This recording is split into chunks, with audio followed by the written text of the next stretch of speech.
Felicity.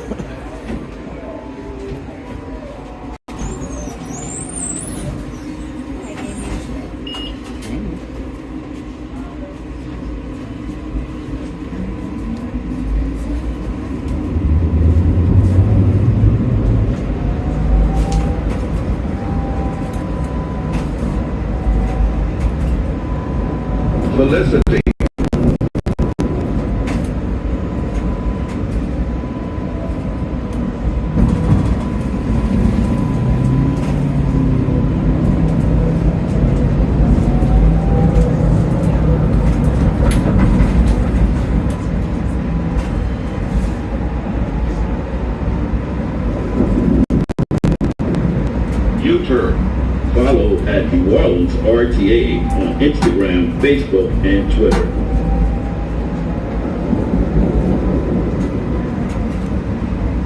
There's the tacos and beer place. Yeah. Tacos and beer. And there's the oyster place somewhere.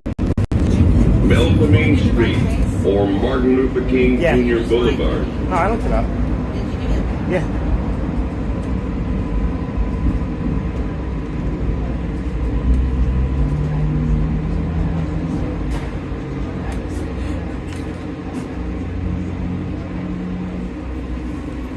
Go. Hello everyone, how are you doing today? I gotta go on the chat. I know, I'm leaving you.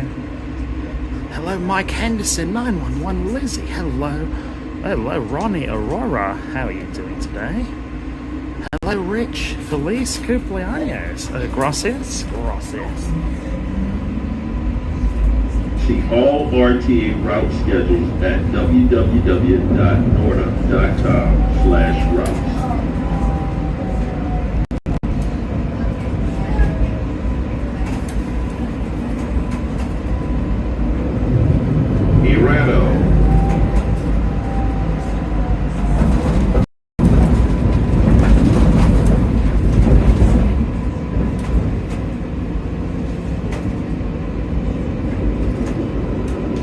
Stop requested.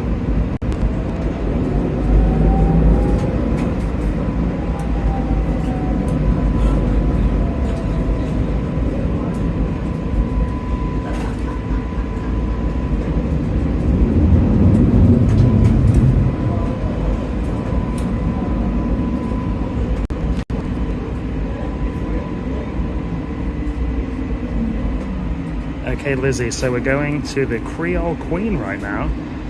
We're going on a riverboat ride. So we're going to go downtown and then to the dock. And then we're going to take the Creole Queen for a cruise down the Mississippi River. So, exciting stuff today. Stay tuned.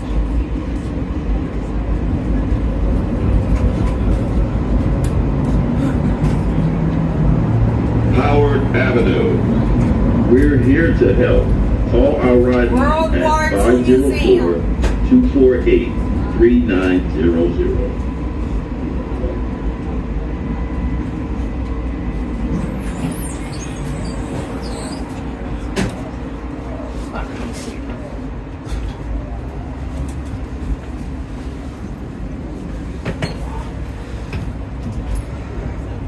There we go. Hello, Vance. How are you doing? Hello, Vance.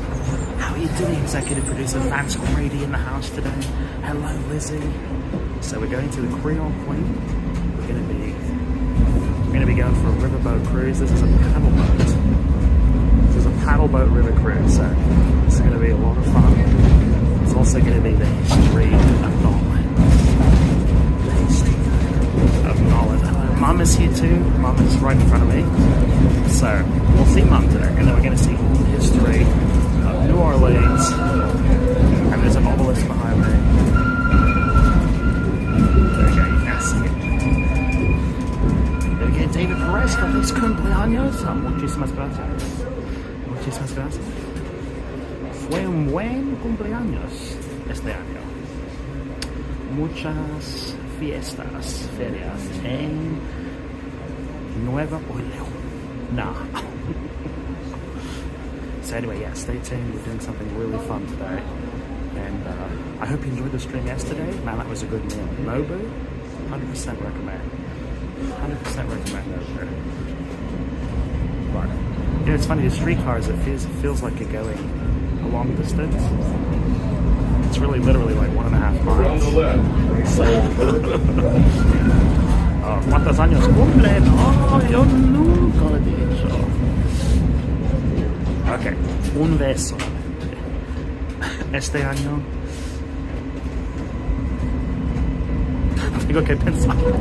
32. Vance, thank you so much. $50 for some Nolan's hijinks. Happy birthday. Oh my. Thank you so much, Vance. Thank you so much, Vance. You always keep the lights on at Dingover. We could not do it without you. The lights at Dingover are shining so brightly. Thank you so much, Vance. I can't talk too loud when I'm on the public. Thank you so much, Vance. Our executive producer, you've been keeping the lights on here at Dingover for a long time. We appreciate it so much. Thank you. And personally, thank you so much. I'll give that a heart. There we go. Sometimes if I touch it, it goes all wonky. Thank you so much, Vance. The lights at Dingover are shining as brightly as the sun here in New Orleans.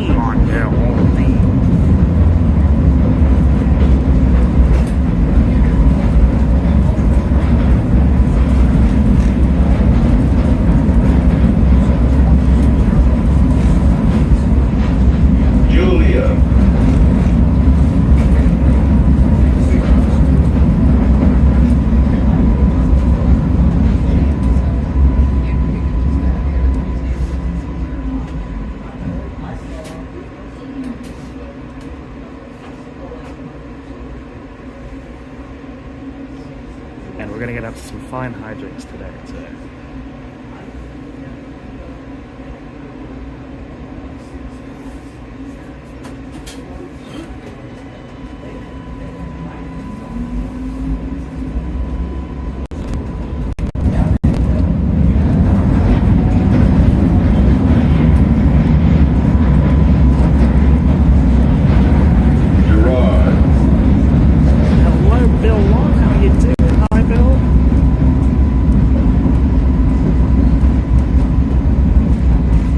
Ready to go on a riverboat cruise? Authentic. Gerard.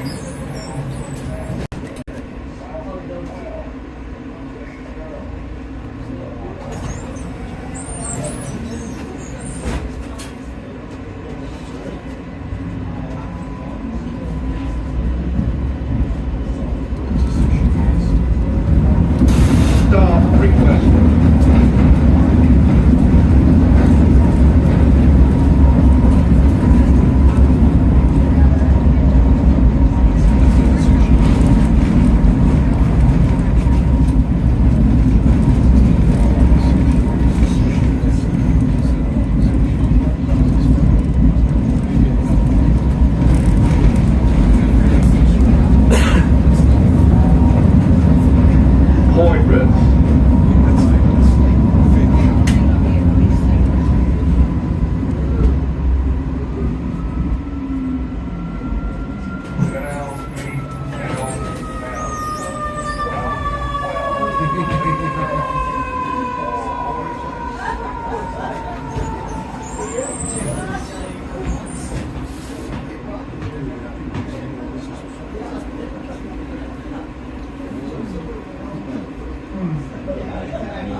related service information.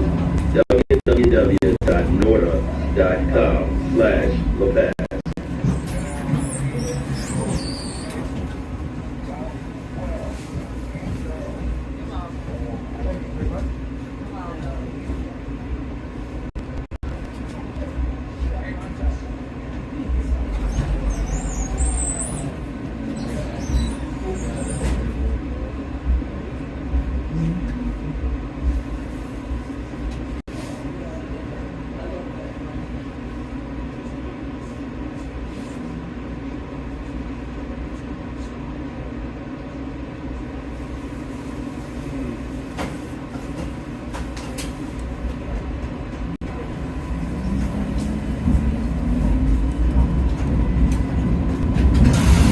Requested.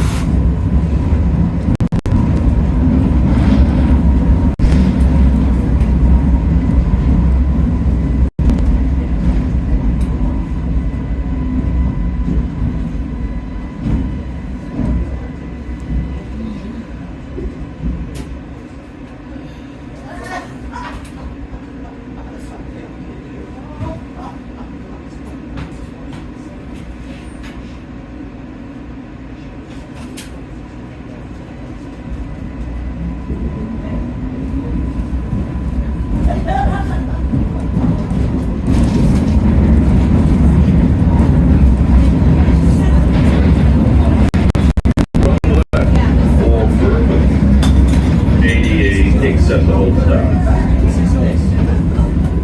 Canal Street, end of the line.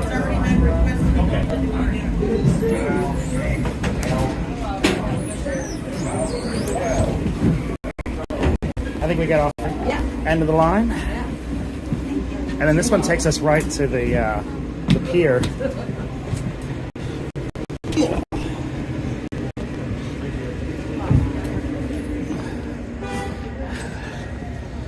Okay, Mom.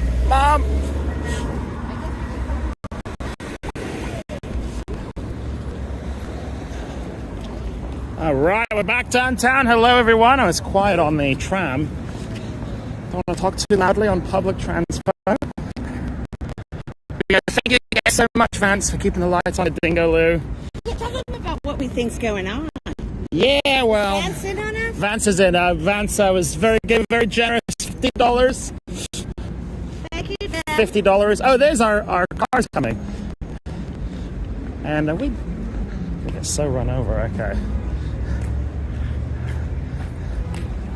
Yeah, we noticed even the regulars are not. Are you sure this is the one? 100%. Okay.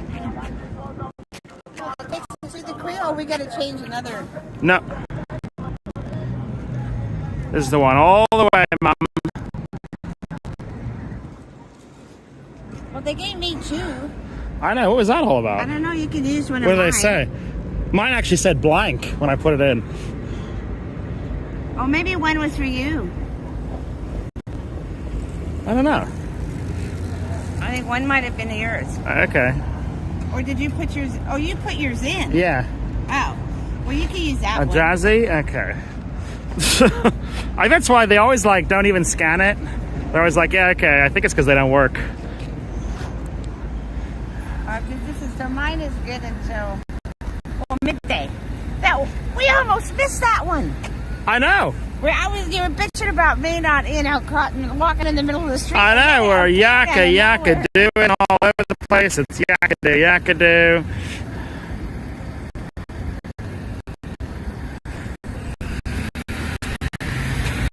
And tomorrow, because we're only doing Commanders tomorrow, you can go do the boot at Tulane. Ooh, maybe, yeah. We'll go all the way to the Boots tomorrow. Not me. A college bar? Yeah, I'm not doing that. Oh, okay. But I think that might be doable for you. Because now we got an open schedule. Yeah. There we go, mates. What do you think? Should we go to the college bar tomorrow? The Boots? Where they got a pint of mimosas for no money? What do you reckon, mates? What do you reckon? You want to go to the college bar? You're very quiet today, chat. You worry me when you're this quiet. I get worried we're not online. There's something. You got to let me know we're still live. I never know. Yeah, I know. I see it there, Mom.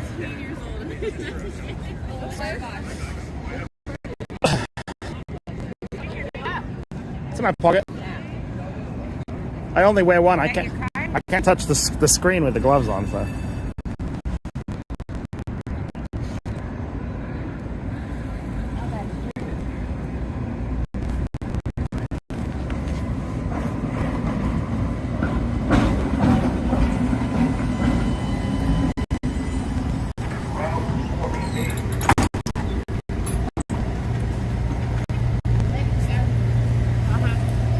Ooh, it's a little choppy. How are you doing? Choppy? It's weird. Sometimes it's all smooth going and...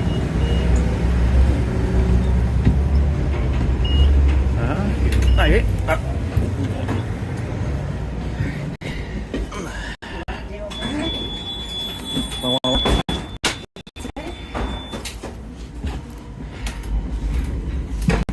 Mine only says 26, but I gave her the 80 cents.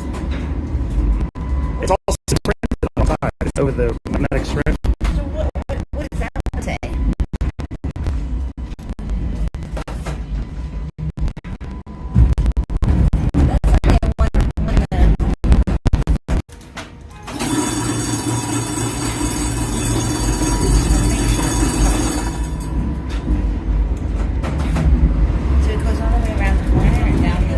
Well, you know, it's funny, when we were at the French market, we saw the Creole Queen, but on the map, it says the Creole Queen is really literally the end of this line. So I don't know. 248-3900. Well, that might have been the Natchez. There's another one. No, it said Creole Queen. Oh, it said it on it? So I don't know which one we stopped at. We saw the Creole Queen or the other one? Oh, I think we might have seen the other one.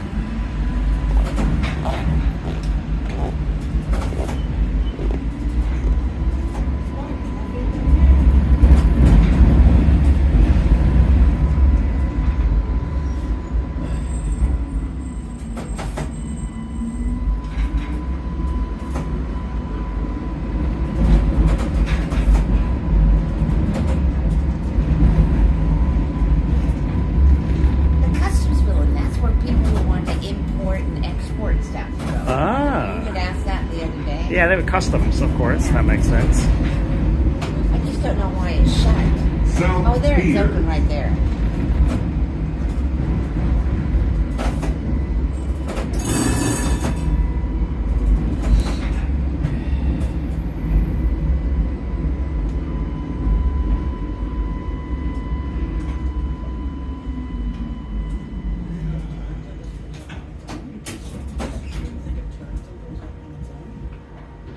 There we go. Okay, chats. Are you still here, chats? You're awfully quiet. I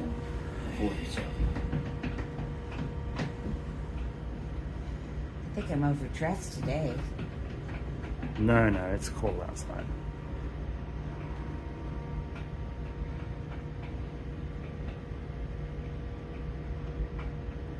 Okay, chat. You gotta let me know if we're still live. I don't know. You look very coordinated. Oh, do I?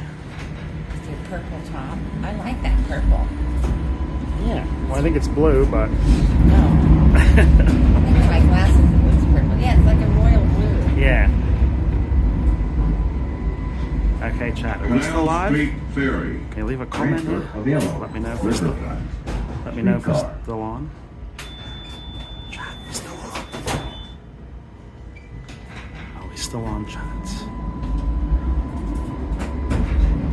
Give me a sign. Oh, it's got to do a lane change here. Oh.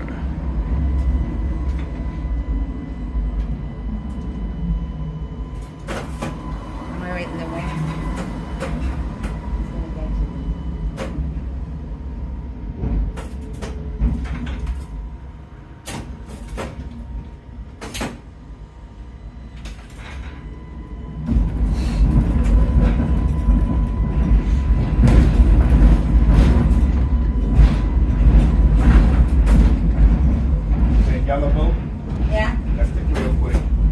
Oh, nice. Okay. Walk straight up the river. Thank you.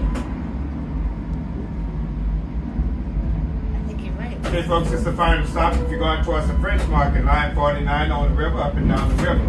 Follow the tracks around to your left to the first service stop. Line 49, West French Market. After this ferry, straight ahead. Okay, thanks, Lizzie.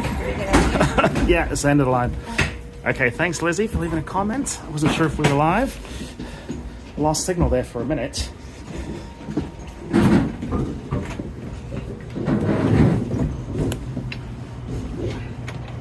Thank you.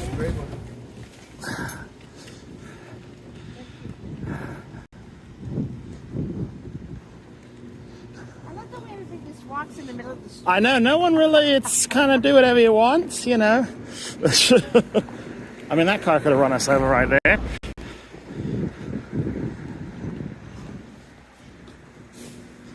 Okay, we lost signal for a minute. We are still on, Lizzie. You promise we're still on? Hello, Lizzie. YouTube says we're still connected, so I guess we are. There we go. There's a jazzy mural right there. There we go. Cheyenne, yes. Okay, 2 confirmations. We'll see where we're on. Okay, now we're going to go on a riverboat. It's going to be pretty boss. And with the new streaming setup, we got super zooming, so we can look at the city. We're gonna have a look at the city as we're going by. It's not far away. We can bring it right up to you with the amazing zoom abilities. Oh, there's a trolley car again. Missing it.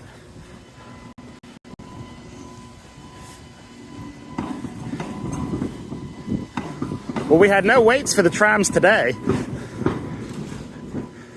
We got lucky, Mum. Usually we're, yeah. Yesterday, I tell you, when we came out of Caesars,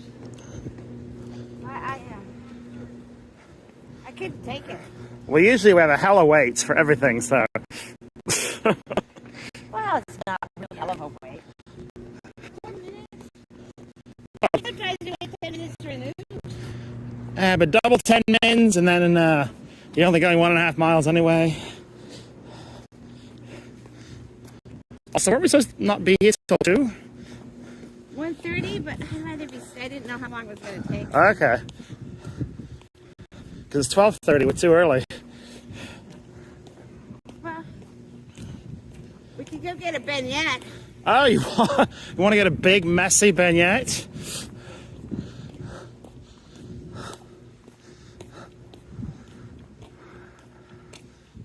Where is she? They said the yellow boat, so.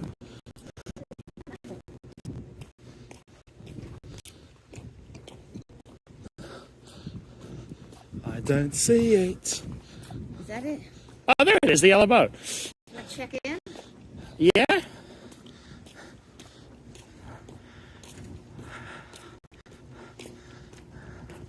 There we go. Oh, yeah, Cheyenne, you want to see the French donuts?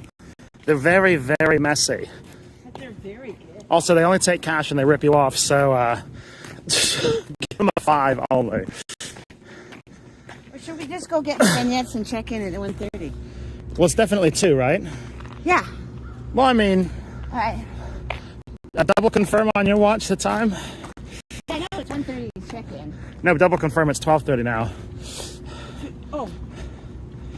Yeah. You got 12:32? 12:25. Okay, that's what I got. Okay, sweet.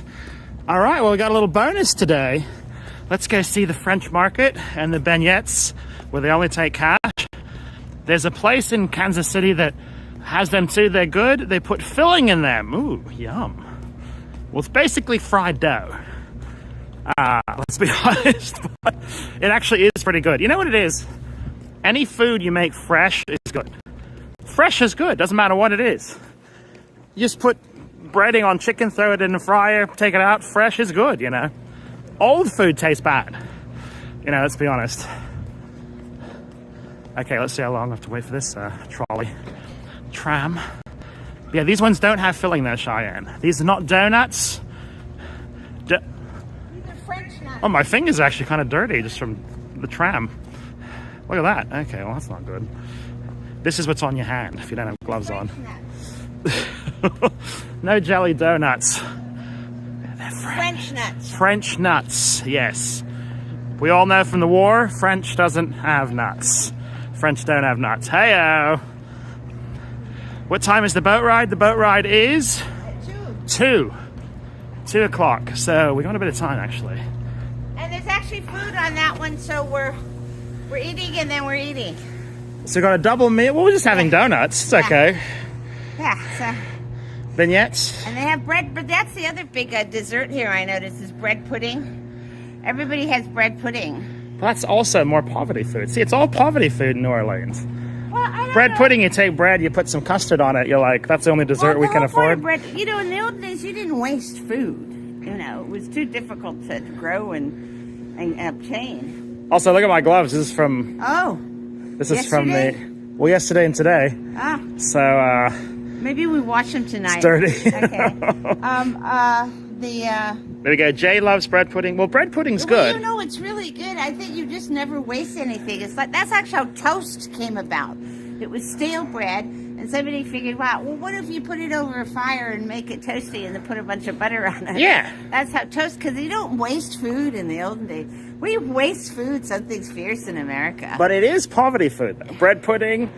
You I take don't your old consider- bread, you put your old custard on it, and you're like, that's but I don't that's con- what we got, and you're not getting more. I don't- Because the potato famine is here, and we don't be having the potatoes. I don't know that it's poverty. I just think it's you eat all the food that you have. It's like, you know, big rice dishes like paella. It was like whatever is left over at the end of the week from what was made all week long, and they put it all in a big rice dish. Yeah. You know, with some fresh fish. Also, this bus stop is freezing. Should we go stand in the sun at the end of the line? Okay. So- Did we just see you guys? yeah. You going to the French market? Not today. Oh, okay. Well, Tomorrow. we're headed that way, but not so far. Oh, okay, I figured. Have you done What- the beignets yet? Oh, yeah. What a mess. They put too much powdered sugar on it. Yeah. Yeah, I know. It's all over me. I'm like, what am I, Miami? Hey, All right. Oh, that's nice. Okay. Yeah, when you're standing in the sun, it's not so bad. Oh, there we go. My guy, we miss you in Vegas. Rusty, the karaoke guy at Harrah's. Oh, hey, karaoke guy. How you doing? I love it. You always do a shout out to me whenever I walk by. I appreciate it.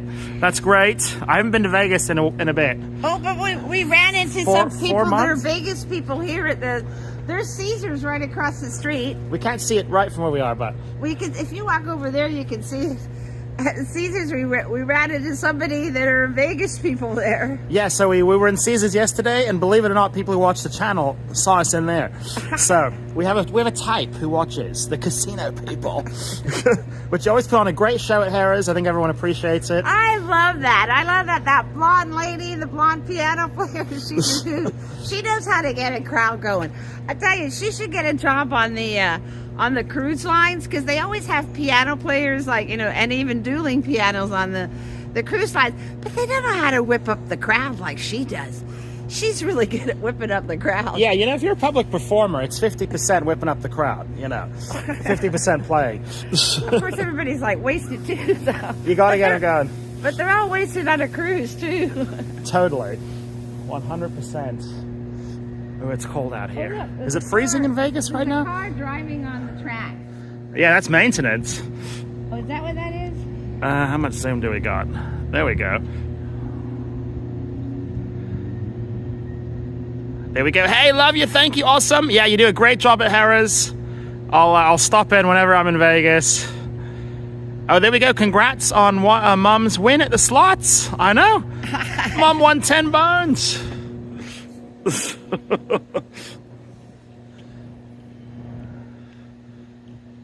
There we go. That is track maintenance right there. Russell, yeah, you do a great job at Harrah's. There's also a Harrah's here too, by the way. Although it says Harrah's Hotel. I don't know what that means, but... Look, he's got special wheels. yeah.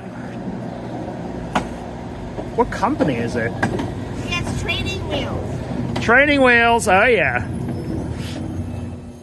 Pun intended. Okay, he's going to detach. Okay, let's see how this works.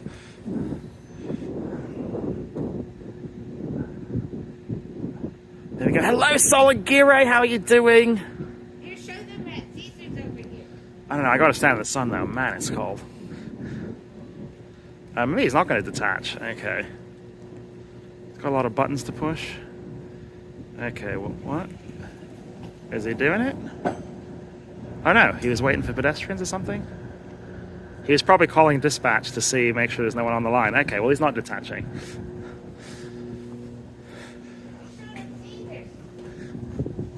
Ooh, it's cold here today too. I said they all feel at home. Never seen a Silverado do that. That's not the S51 package. There you go. It says Caesars. Oh, we can see Caesars from here. Okay, I thought it was too far away. Right, there you go. So that's Caesars Hotel right there. That's a casino. And I'll give it a zoom so you I can think see. There it is. Yeah, Nobu was at this end. So, and it's pretty nice. This is a nice casino.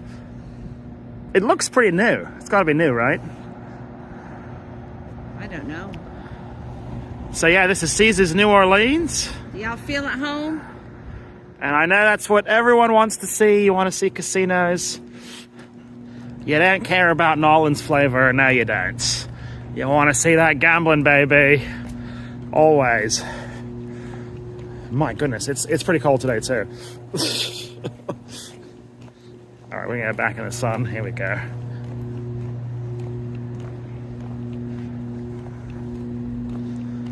And we'll go have some beignets for you, so you can see what a mess it is. In the sun. You know, this is the real problem with public transport. You just end up waiting around all the time.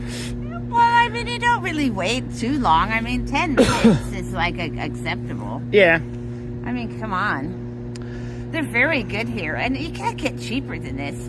I mean, somebody needs to do something about it in Faggy. That's terrible. They charge $8 to go down to Fremont. Well, you know, the thing is, it's government subsidized, so the tickets are just... Well, it's They're not just we're- gravy, right, you it's know? Our taxes are subsidizing or paying for it. And then they get you coming and going. I know. Although I could definitely say the same thing about sports stadiums. Oh, yeah. Oh, boy. I think Jacob, what is it, Jacob? He's the other Vegas guy. Yeah. He did a whole vid on that. What a scam the sports stadiums are. He did, huh? Yeah, Oh. I watched it. It was very good. Really? Yeah, he did a whole scam on it. He's kind of a jerk, so don't promote his channel, Mom. Well, he may be a jerk, but he was right about the stadium scam. Because usually most people are like, oh, it's worth the money. And I'm like, no, it's not. 1 or 2 or 3 billion taxpayer money, and then the tickets are $500. Right. I mean, it's actually physically upsetting. I mean, yeah, You know. if the tickets were like, $20, I'd say okay, but 500 means it's making it exclusive, and it's going into someone's pocket. Well, it's literally robbing from the poor to give to the rich. Yeah, yeah. It's reverse Robin Yeah, Hood. yeah, You know. Well, it's the reason why Robin Hood existed. Exactly. Yeah. Well, the bloody sheriff of Nottingham, you know. Yeah, He was robbing from the poor and giving to the rich, you know. yeah. And the rich was the king, but now the rich is the sports owners, you know. Oh, the rich is the government. And to take this even further, the people who own the sports teams are all billionaires. Yeah, that's So even it worse. really is going from the lowest all the way to the billionaires when you build a stadium. You know, it's... But people like it. They want to play sports, you know? No, but I that's what it. I mean, it's like, oh, how much can we rape the government for, or rape the people for to get our money? I know. And the tickets are $500. Like, they can't pay for the stadium with that? Well, what gets me is they should reimburse the government. They should reimburse the taxpayer for the money that they put up to build the stadium. Yeah. And then, whatever you make, we should but there's never any reimbursement. It's just take it, put it in your pocket and run, Mm-hmm. There we go. Bob, you're so smart. Thank you. Go New England Patriots. Do they have a big stadium that costs billions? Do they? We don't know. All right, well, this is a boring spot to be standing in. Well, what is that buzz? What's all that juice right there, Mom? Oh, The juice is on the loose. are we getting nuked? Nah. It's just a transformer there, Mom. This is a long wait for this one.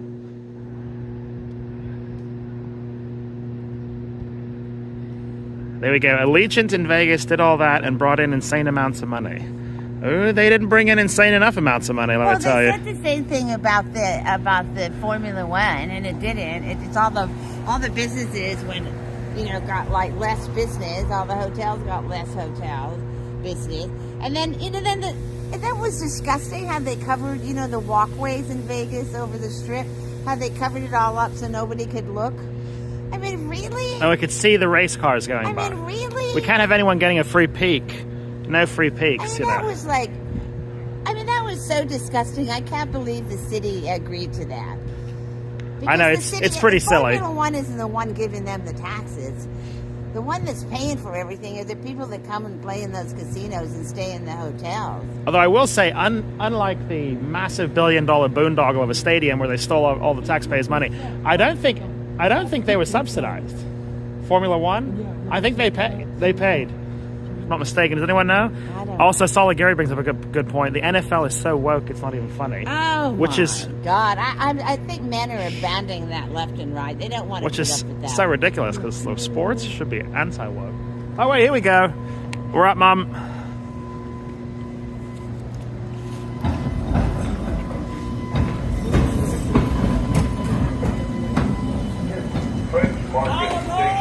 All aboard! Hey, that's what I want to hear.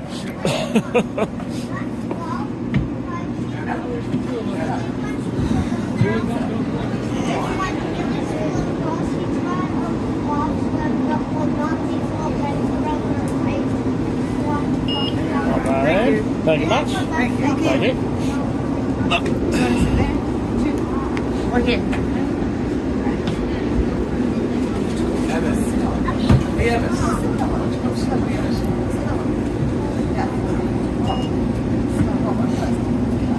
There we go. The Buffalo Bills are building a new stadium near me. How many billions did that cost the taxpayers?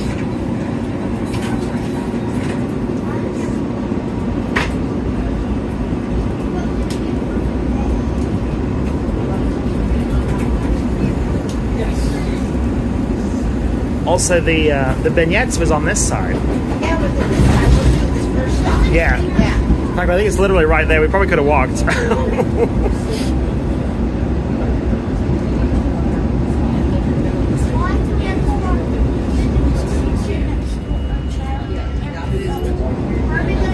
There we go, Bob. How many beads have you collected?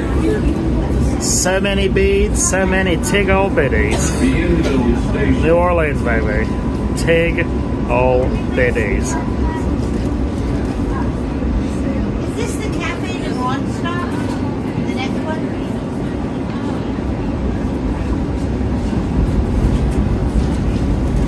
There we go. If they would not have blocked the passways, there would have been a big crowd. Just standing there to watch that foot traffic would have been crazy. I don't think so, Zach. Just so you can catch a glimpse of the race car going by, you know.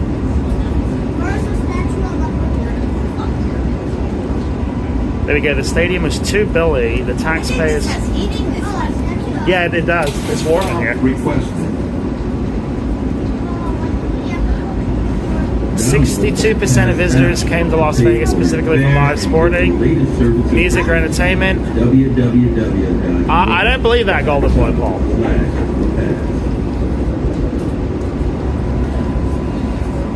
Those people, they would have come anyway.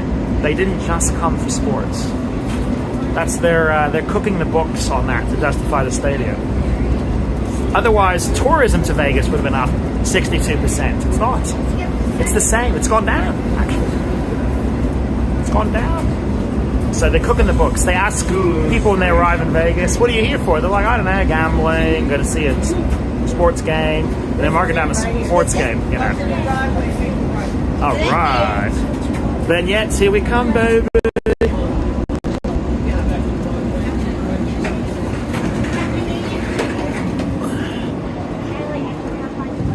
Any chance you have a schedule? Not with me, no. I can't. Okay. I'll try to catch one over the next trip.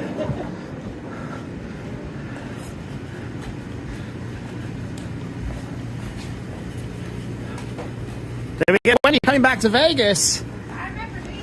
I know, they haven't cleaned those up since 2 days ago. I was supposed to go to Vegas next week, but with this New Orleans trip, I don't know. I gotta go home at some point. But I have a place to stay next week for gratis, so thank you very much. So I have a free place to stay there next week. I should take advantage of it, but we'll see. First, it was a month in the Caribbean. Okay, a week in California. So it was a week in California, a month in the Caribbean, 1 week at home, then a week in New Orleans. That's going to be another week in Vegas. Whew, that's a lot of weeks. Oh, isn't it? Too many weeks. I think it was the next one. I swear it's warmer here. Anyway, so this is the French Quarter, by the way. We're in.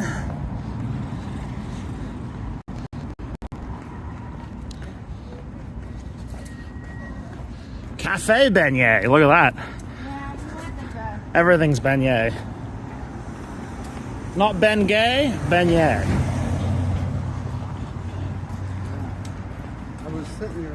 I'm surprised in that Homer video he didn't talk about the beignets. I mean, Homer, that's donuts is his thing.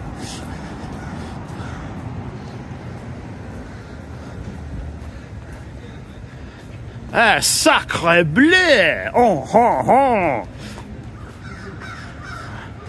There we go, Josh Ray Cage. Cage what?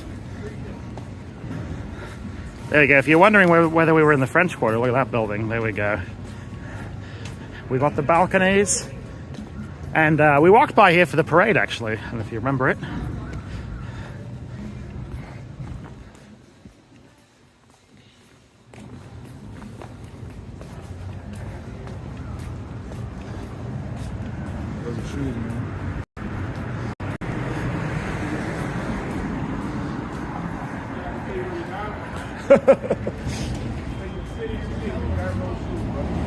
I know.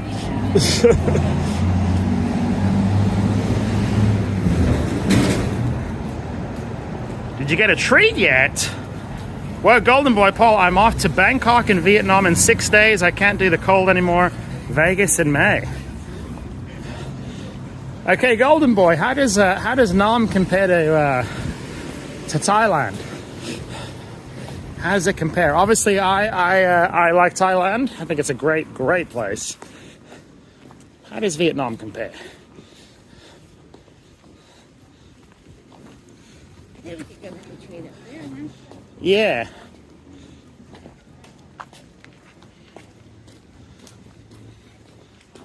We're getting a treat here in a minute. Beignets, beignet in the French Quarter. And that's Jackson.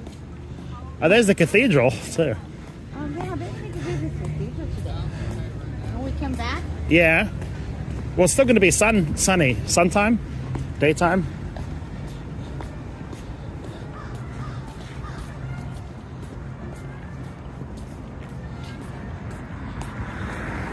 There's the cathedral.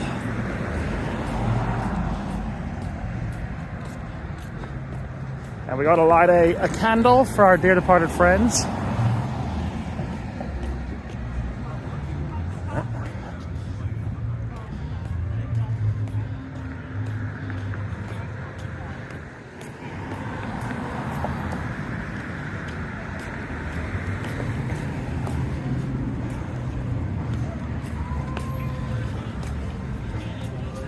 Oh, there we go. Never been to Nam before. More conservative, I think.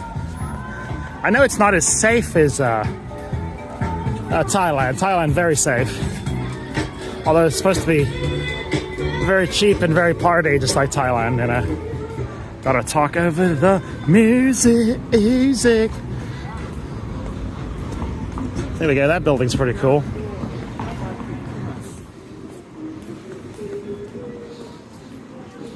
All right, here we go. Cafe du Monde. We made it.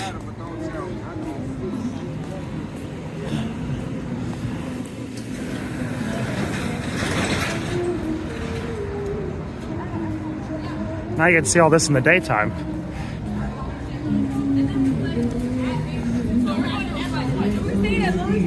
We could do that, I think. Yes!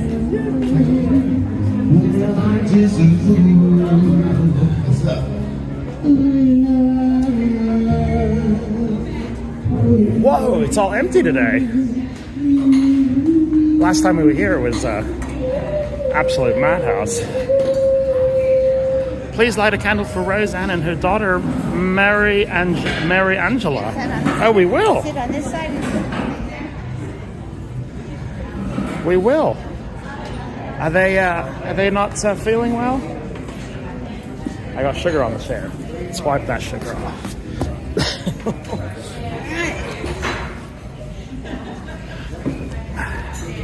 All right, now I got something to do. There we go. We've been there. Cats, have you? Well, we were here the other day. It was like mom. Today there's nobody. Yeah, we were here the other day. There wasn't a seat empty. Oh look, there's a pigeon. And there's a pigeon on the floor. Waiting for the crumbs. It knows where the good eats is. Good eating.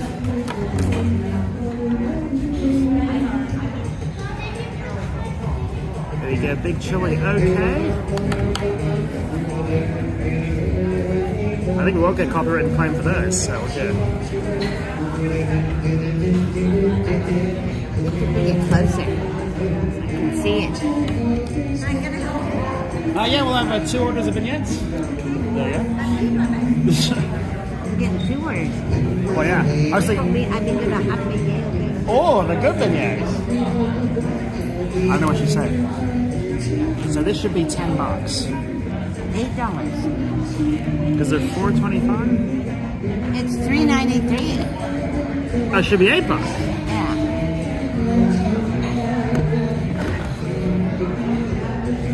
Oh, $4.50. $4.50, yeah.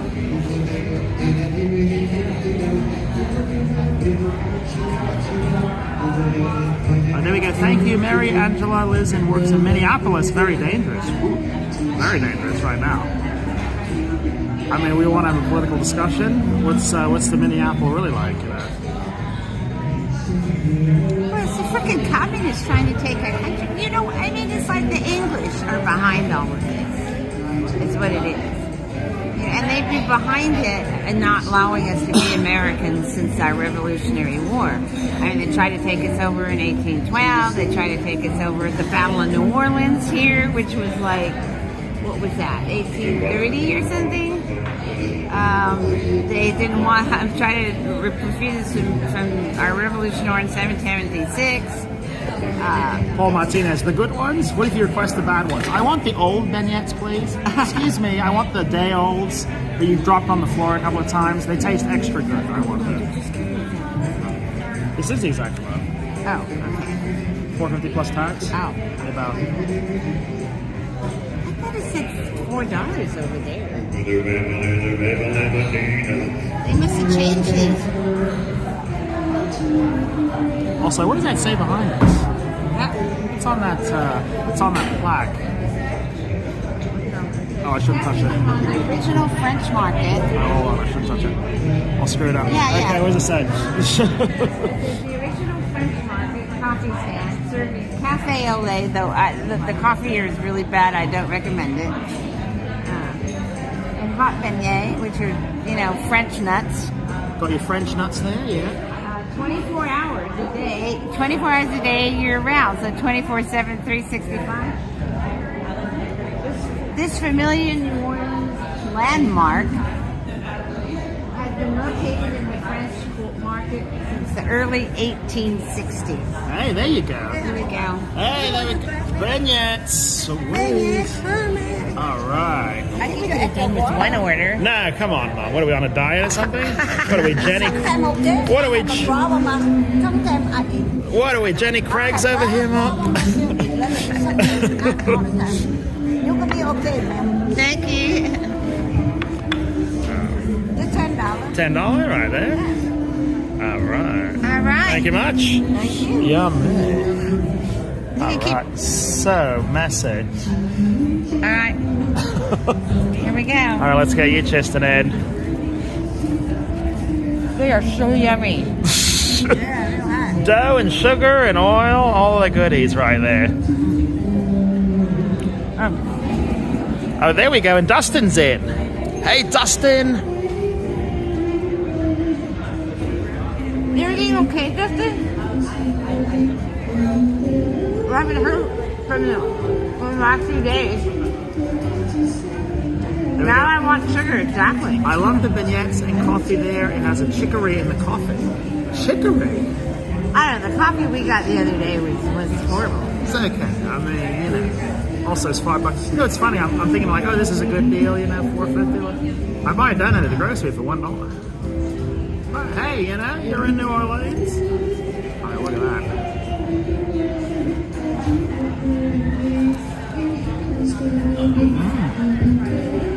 Well good though. Crispy, oily dough. That actually better. Bunch of sugar on top. I wonder how much powdered sugar they go through in a day. I know. I got a little snack down in Nola, New Orleans. Well, right after this, we're going to go on the Creole Creole and eat. It'll be a bit. We got some time, we got to take off and do all that. I don't know if they have regular coffee that's in. Also, I should do a zoom in on these. I didn't zoom in enough. Alright, we're going to show you the close-up, the details. The detail shot right in there.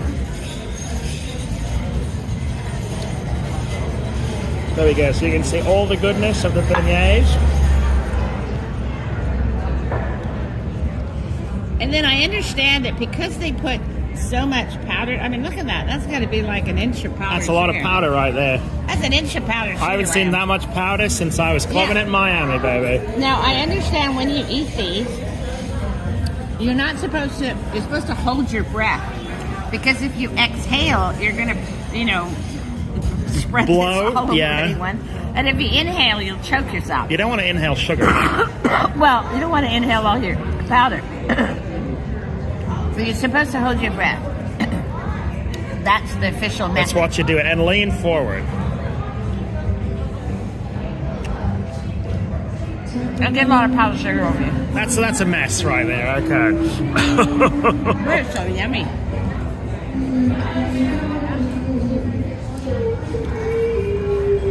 And it's funny in that Homer vid, he didn't eat these. He ate everything else, not these. Well, thank you for joining us, House RN. I'm glad you liked it.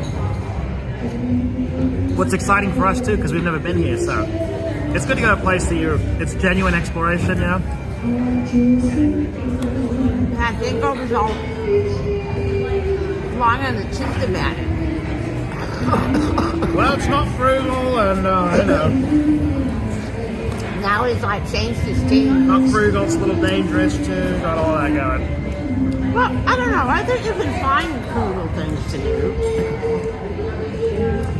Like, I got the hotel it was a condo for a week for $420, all in, $420. That's very unusual though.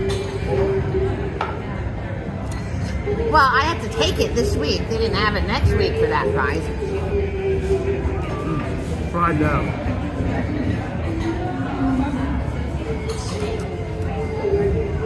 Also, do you drink the tap water here? I remember last time I was here, I was like, don't drink that. Well, I assume they filter this.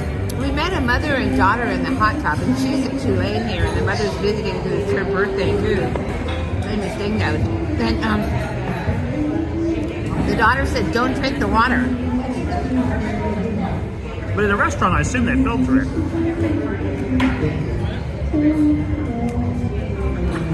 Thank you for keeping it warm in Arizona. I know.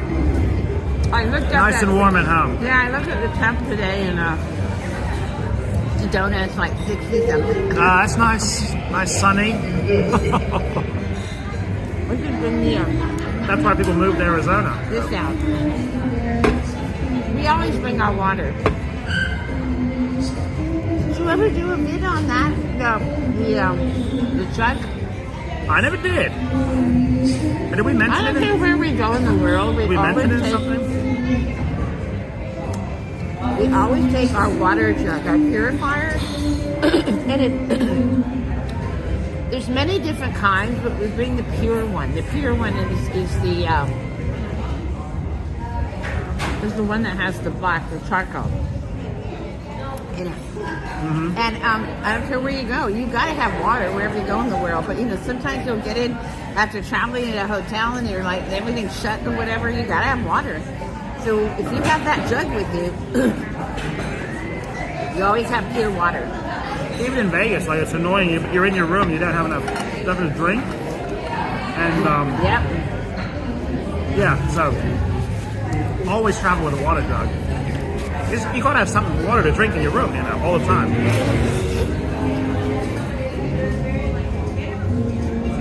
Well, also, that does really are good. I know. If you're not sure about the water, you can be sure about the water. And it's, you know, tap water. There's a question. Do you drink the tap water in the hotels in Vegas? There's always a cup in the bathroom. Do you drink the water? But I think the cup is for brushing your teeth. Maybe. Let me go chat. What do you do? Pat, $420 for the week for the condo. And you know what's nice about the condos? They have a kitchen. So, I mean, you're not making big meals, but if you want to do something like make breakfast, throw a couple of eggs set together, or, you know, and stuff like that, it's very nice. And then they have they provide a little bit of salt and all the cleaning and, you know, the sponge for the dishes and stuff. So it's like being home. Yeah, we're big proponents of the staying in condo timeshares, you know. They're a lot better than hotels, you know. Also, you can stay there for a week. You don't get all claustrophobic, you know.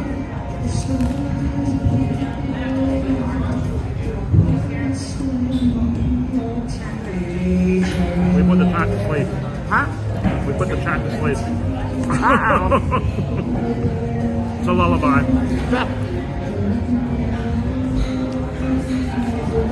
You want to? Oh, yeah, you're getting covered there. Oh, yeah. Me too. There we go. Looks like Miami, baby.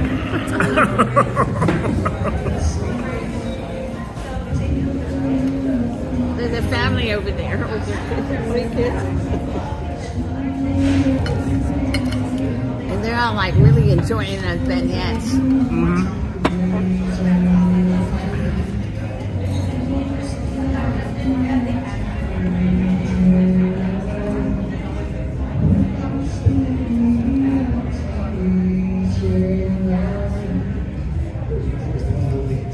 So tomorrow,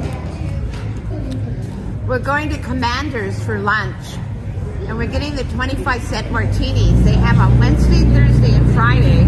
They have 25-cent martinis. That means 3 maximum per person. And then after that, I might go to the college bar, the Boots, on Tulane campus. And they have a picture of mimosas for $5. So that's dingo style. On Wednesday. Yeah. And they open at 3. Oh, do they? Yeah. Oh, you looked it up? No. That girl in the hot tub, the student in the hot tub, Yeah. she said 3 to 3, I think.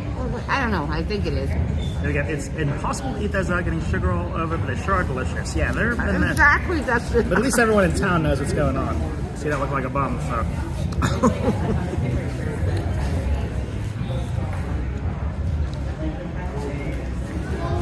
But it's so quiet in here today. It is very quiet. The other day it was like mob. You couldn't even find a spare seat. There you go. Paul Martinez, quick, talk about something political. Talk about something. That's coming a little later, okay? Don't you worry. I think we have. I mean, literally YouTube. I watch them. I'll be, you know, I'll watch the stream and then I'll refresh it and they'll take like, you know, 200 views off. I did that too. I was watching it, refreshed. It went down by a couple hundo. The views, total views on the video. And then the first stream from the first night, that has 2,800 views. And then the one from yesterday has 1,400. Even though the one from yesterday had higher watch viewership, higher peak concurrence, as YouTube calls it.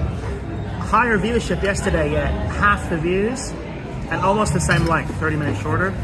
And then it left. And then Mum tried to post a comment before we left here, actually. They wouldn't let me post a comment. Well, not only would Mum's comment not go up, but it didn't show up in the held comments area. So I don't know if you know, on YouTube there's an area, YouTube will hold comments, I can see them and approve or disapprove. Mum's weren't even in there. They just didn't go. Yeah. So, and I thought maybe I did something wrong, so I tried it again, and it did it again, and then I tried it a third time, and I thought, oh, that's something dodgy. So YouTube's doing a bit of yeah, they're doing something manipulation. Dodgy. And we noticed, like, even in the comments, the regular people that comment are not commenting. We're like, oh, I bet you they're deleting comments now. Yeah. Yeah. But I noticed this, too, like, remember when he went back to Vegas after being away for a while? Was this the last time you were in Vegas? And he did a stream that was like 10,000 viewers on the stream. And then usually when you stop the stream, it usually goes up. Like if you have like 100 viewers, it'll go up to 2,500 or something.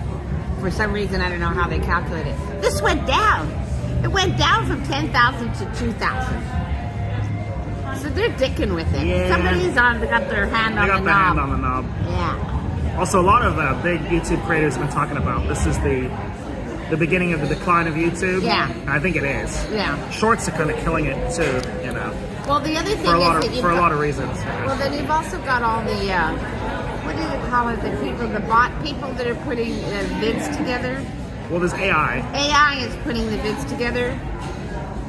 Well, and the funny thing is, YouTube would rather have AI shorts because those are all small people, and they just get one vid that goes viral on AI shorts. They're not getting paid anything.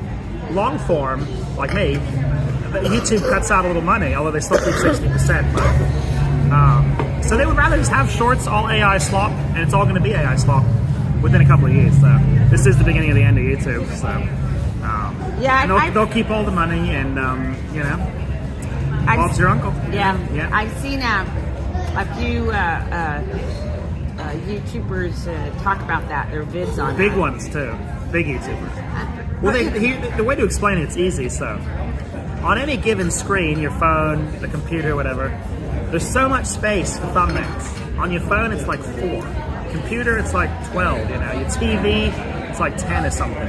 There's only so much real estate, and YouTube is filling it all with shorts that are AI garbage. So, all of it's being taken up, and then everyone else the long form is getting pushed off the edge. So, the days of personalities are over. You know, PewDiePie types, that's gone. You know, and then you add all of the OGs, they're all gone. You know, and then you add the censorship because AI is automatically just putting in what's allowed.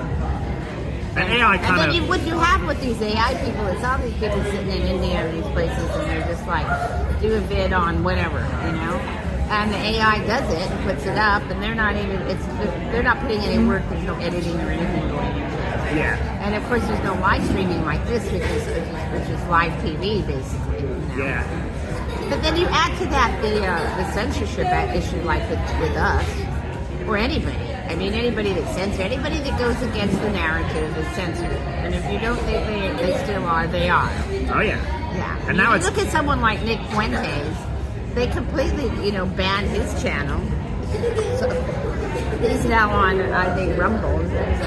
And then now AI takes over the censorship, and AI is kind of, it hallucinates, and it doesn't really, it kind of gets it, but it kind of doesn't, you know. And then we were talking about the dystopian thing. Like, why don't you talk about that? This is completely dystopian. Which one? Oh, you mean like the news articles?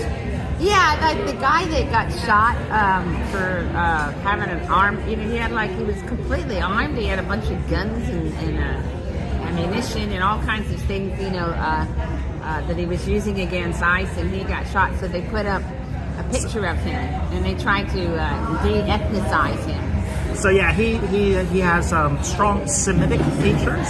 We'll say very strong Semitic features.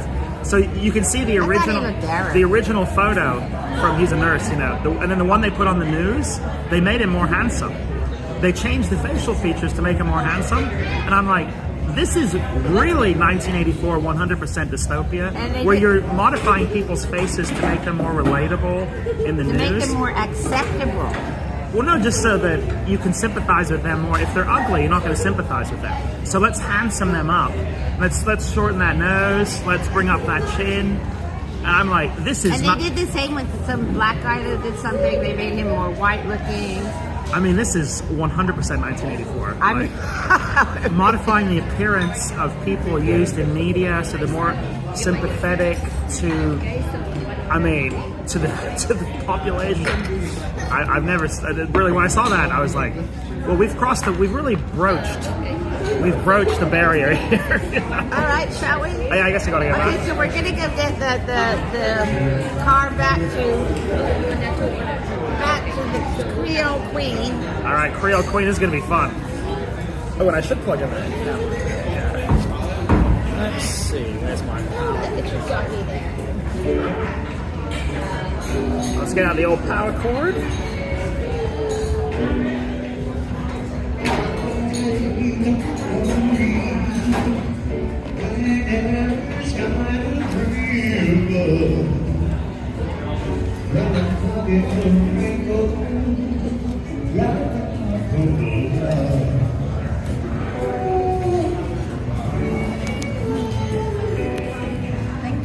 Have a good day.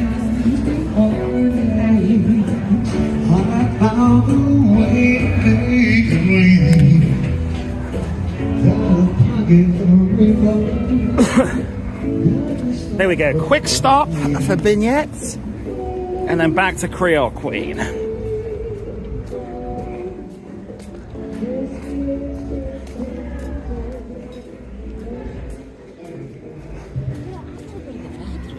Uh-oh. Houston, we have a problem. And of course, we don't know where the closest train stop is. You think there's a train stop there? Oh. I thought it was right here. Well, you gotta walk down a bit. Are you going to the bathroom or what?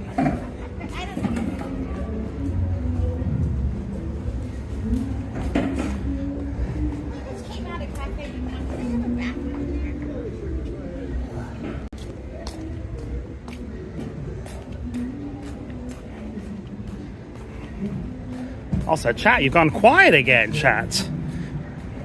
You've gone quiet.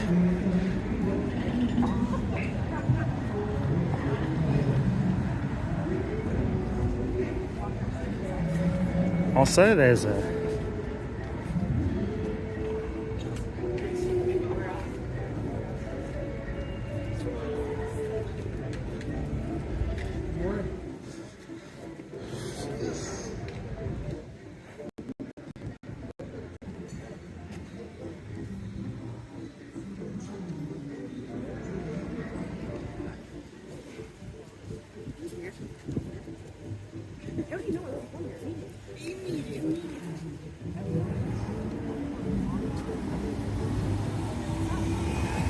There we go, Nolans, baby. All right, let's go down and get a better shot.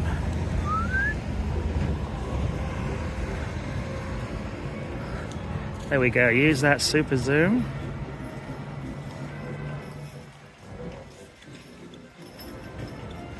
Oh, there we go, Michael Juniper, all the best from here in the UK, cheers! All the way from the UK.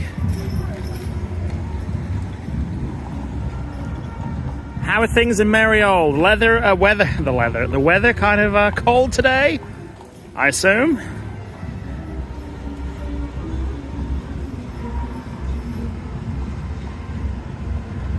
Where are you from in the UK? You could be from Wales, Scotland. You never know.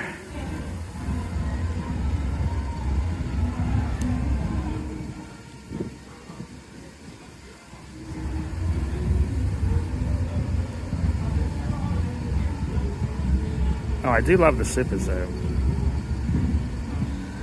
Can really give you a shot of the street.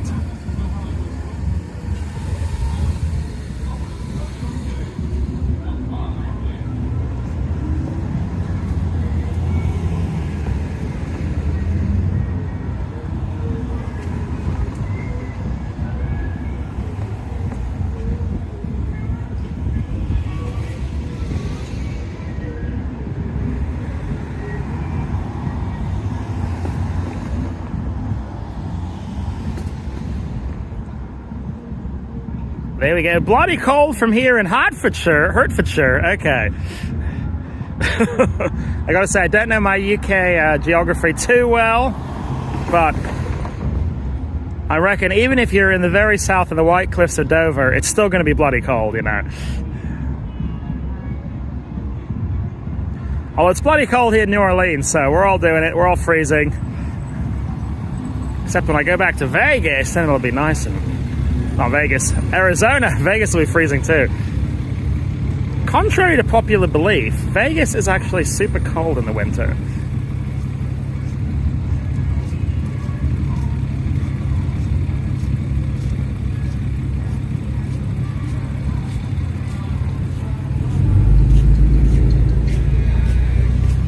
There we go, 16 miles north of London. Okay.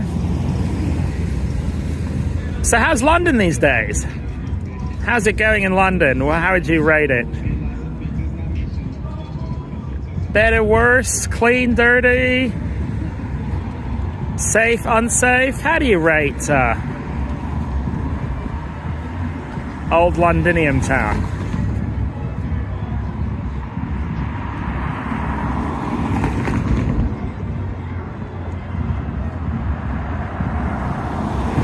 There we go. Sabrina, good afternoon to you. How are you doing? How are you doing, Sabrina? What do you think of this long shot here of the New Orleans street? It's got to be 500 mil at least.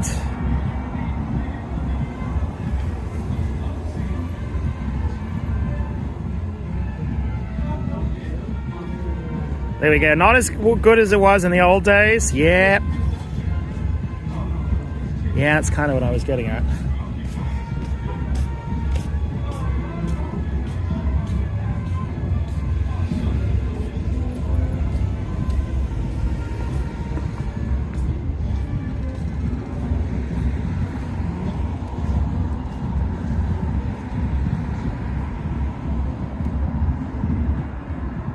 There we go, and this is a lazy Tuesday afternoon in the Big Easy.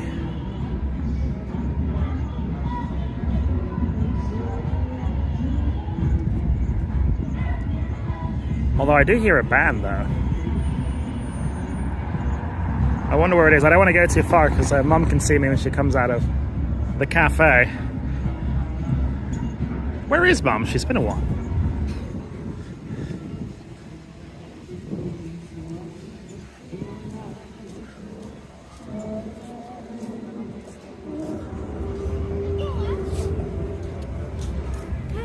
I hope we didn't miss Mum. Oh, there's Mum, okay. Good timing.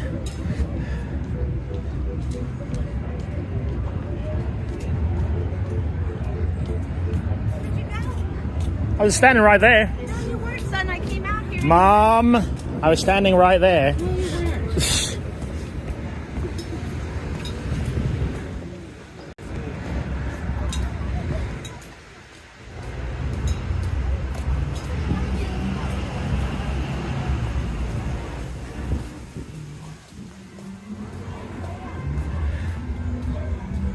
There we go. Better weather there. Freezing in MI, Michigan. Yeah.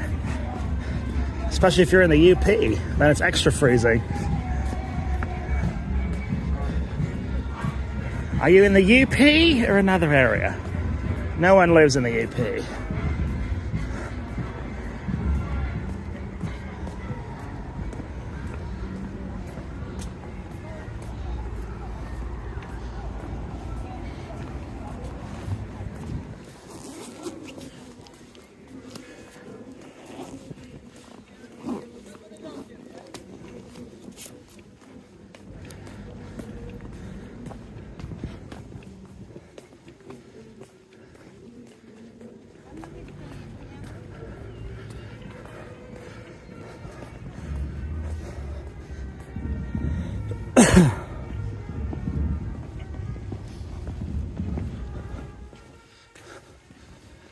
So there's the other riverboat. Yeah. They're all coming in this afternoon.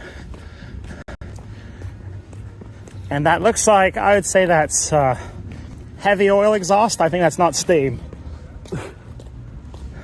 That's the one I thought we were going to take. Yeah, we saw that yesterday. Although I think the Creole Queen looks older than that one.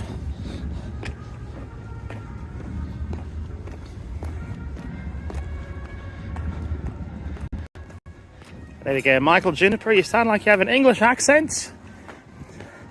It's been tainted by traveling over the years. I grew up here and there and everywhere, so. Sure, that's not the Creole Queen. I know. Well, on my map it said it was the other one, and then Okay. the guy on the tram said it was Okay. the yellow one too, so. I think that's the Nagday or something. Is it?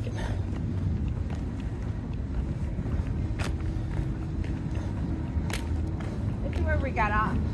Yeah, I think the other stop is closer though, I gotta be honest.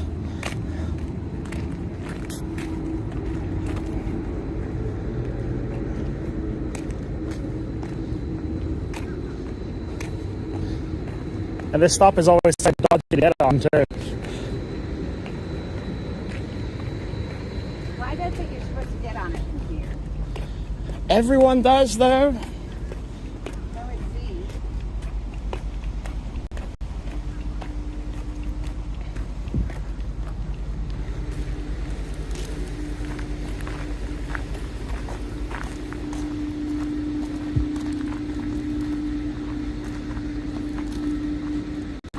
Did you go inside and show the negative? No?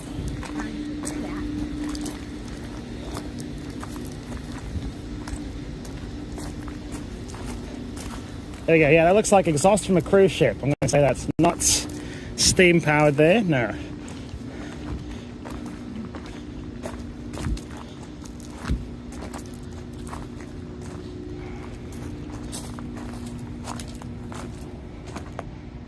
There we go, that's a lot of walking. Yeah, when you take public transpo, you end up walking half the way.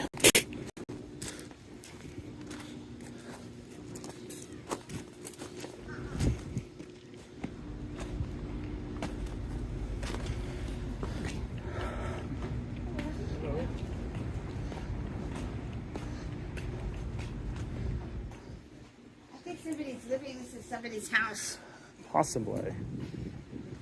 I don't see the tram either. Oh, I can see the name on it actually. What does that say? That is the what? The Kitty? The Getty? Oh, it says City of New Orleans. Okay, I can't read it in the sun.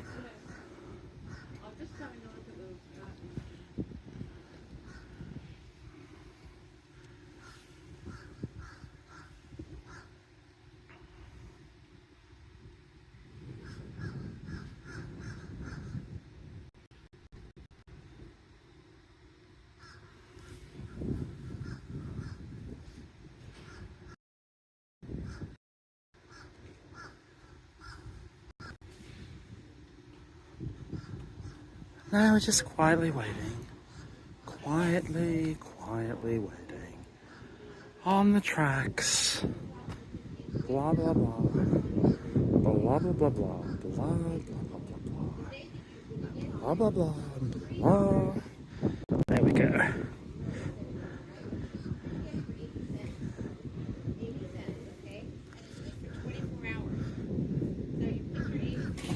Also, there's a Gen 5 Prius right there.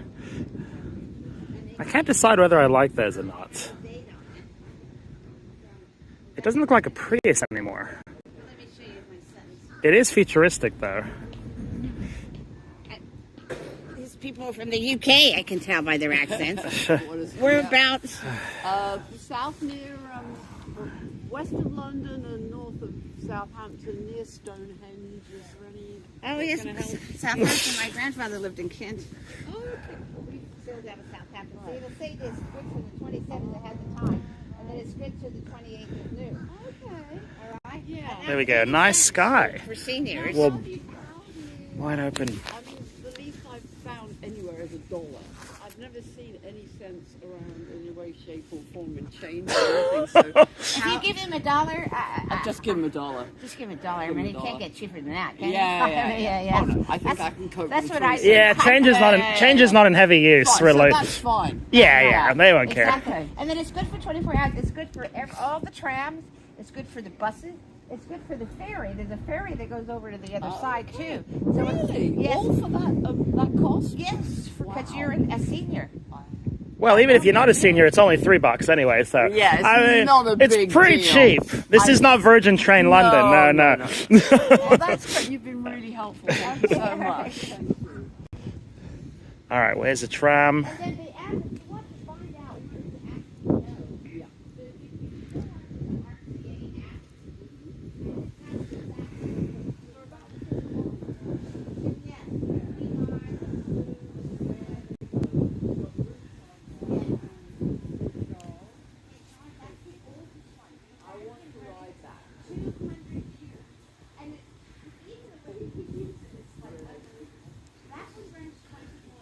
There we go. Mama Dingo, cool hat. I'll let her know. She's yakking with those tourists over there.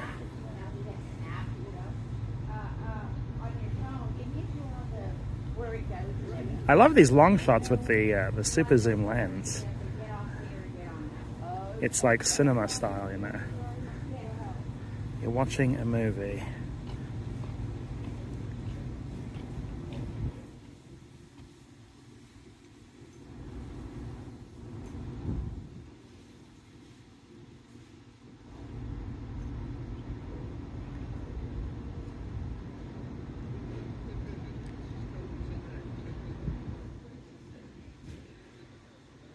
Also, you got a compliment on your hat.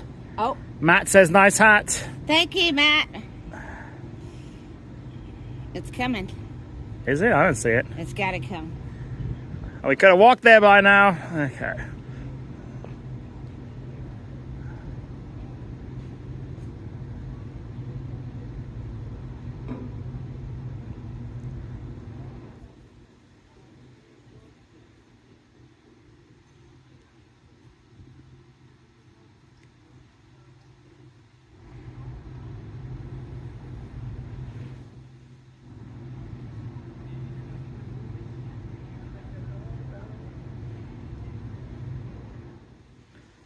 Here we go. Hi to you too, Matt. Waving. How are you doing on this fine afternoon? If this tram doesn't come, we're not going to make it.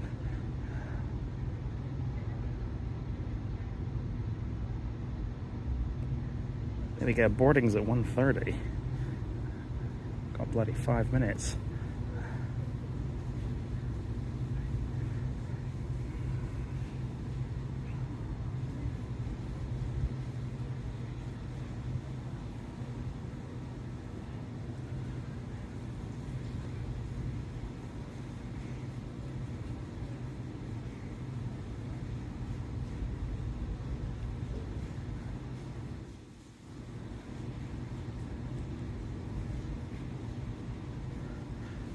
Yeah, I gotta be honest, I feel sorry for people who have to take public transport. Because it's super inefficient. You know, your car, it takes you exactly where you want to go right away, and then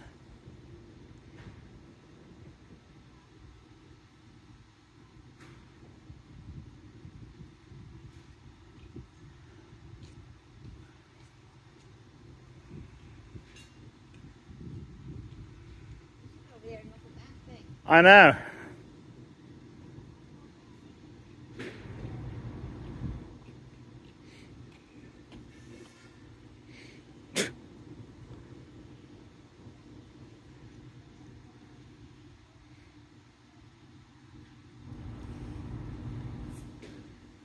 Okay, it's funny, the English tourist is like, I've never seen anyone use change in America. Well, I really never see it. That's true. Well, I think if you go back east, they do more. Like Chicago has the L.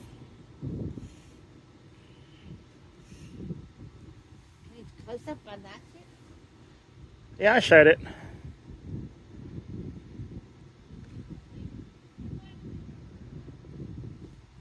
That's the something.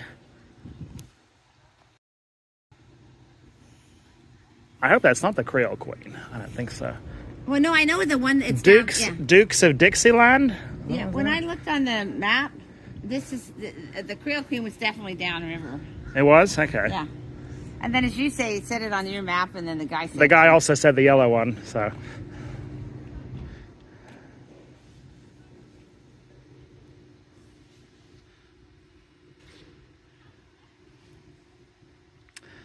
There we go, Sabrina, nothing much on a Tuesday. Yet, Tuesday is hella quiet. I think everyone's still recovering from their drunken weekend. I know. Although I think it's every day is drunk day here. I hear an actual train horn. I do too. I mean, it is quiet this afternoon.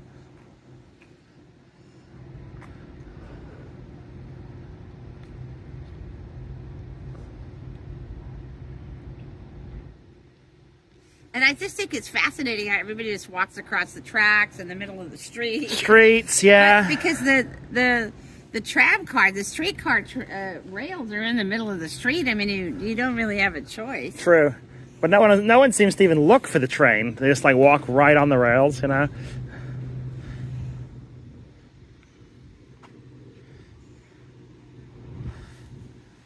Well, I guess I could get my RTA app out. Well, it doesn't matter. It's coming. It's right here. You can see it right here.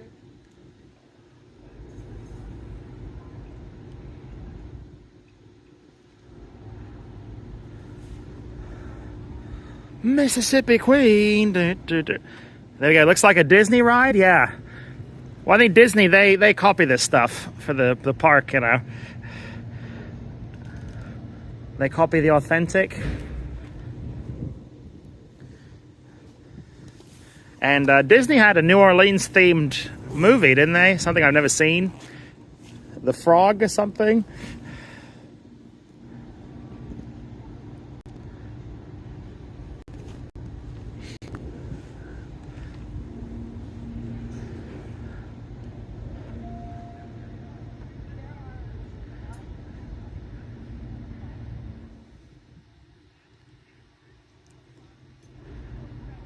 Okay, let me go ahead and put this into my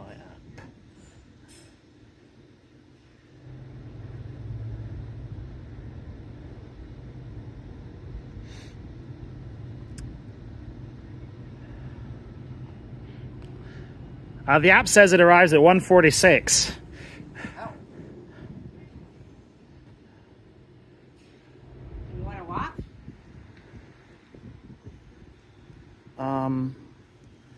Maybe we should walk. I don't know, we're pushing it close. Probably take us just as long. Yeah, probably, that's true.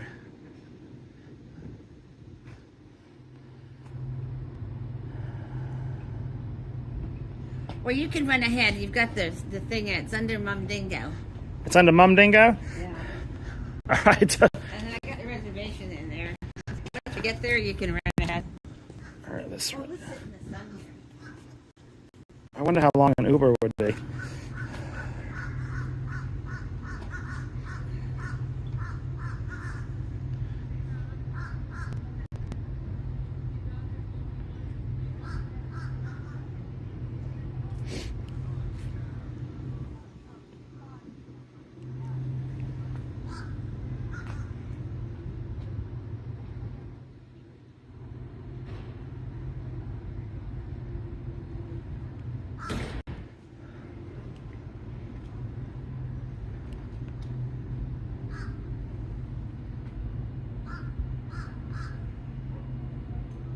You want to walk down?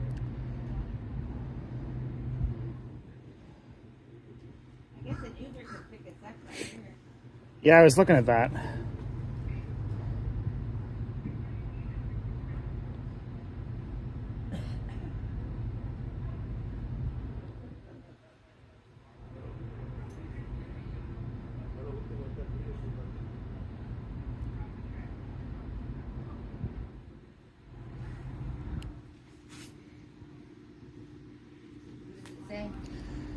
It says it's $10.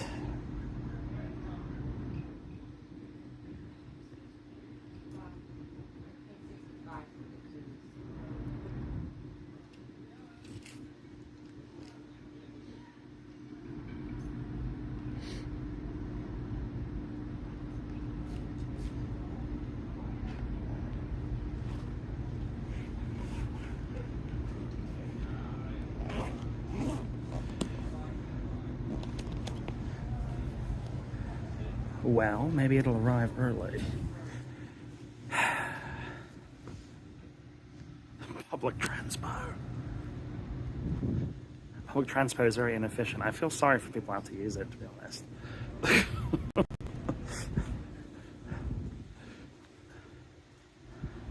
You end up waiting for it for so long. So long. I don't know what to talk about. Okay, what should we talk about? Nothing.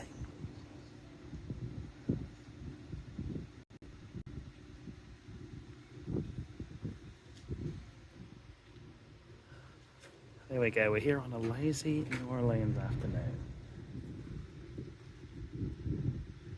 And you wait around, you wait around, you wait around for the train. There we go, Sabrina, when are you going back to Thailand? Thailand was pretty sweet. I don't know, it'll probably be a bit. Although it's very frugal. Very frugal. I think about it all the time. Yeah. Well, you never know. We're going that way. Okay, that should be soon. 3? Yeah, that's about right. We're supposed to, we're getting on the river cruise. It leaves at 2, so. Oh, yeah, it says 2 minutes. 2? The one going that way. All right, that's not bad.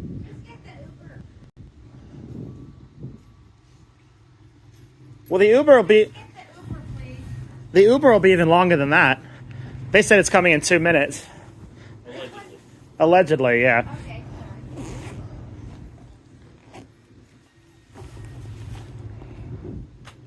Where are y'all from? Arizona? Arizona? Yeah. How about you? You got a little y'all in there. Illinois? They say y'all in Illinois? No. Oh, okay. Colorado, where I was raised in Colorado. Oh, okay. A little closer to you.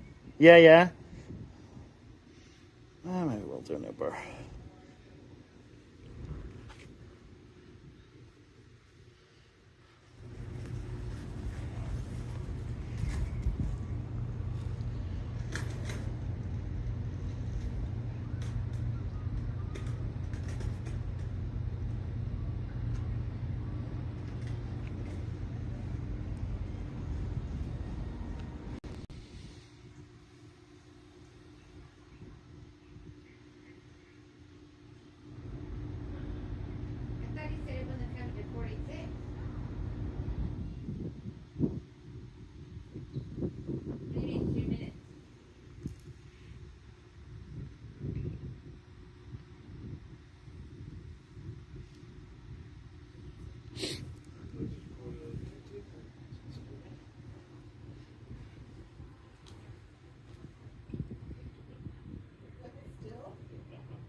Why do you say 2 minutes?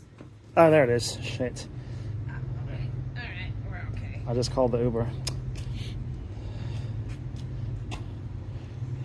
2 minutes it is.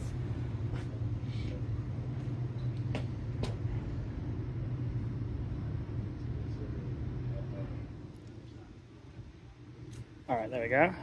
The second I hit cancel, the second I hit order the Uber, it. Oh, it canceled? Yeah. How come you said 46 and it was 2 minutes?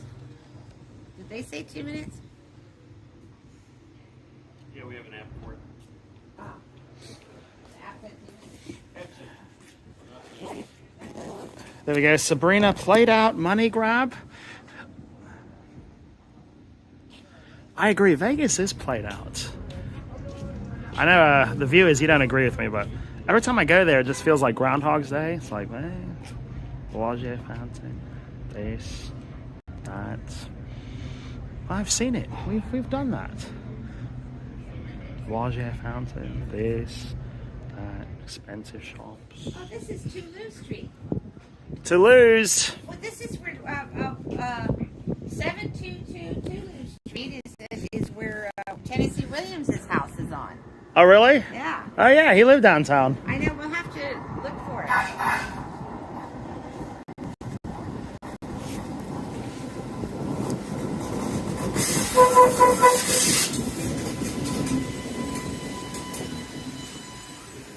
French Market Station. 2. Julia Street Station.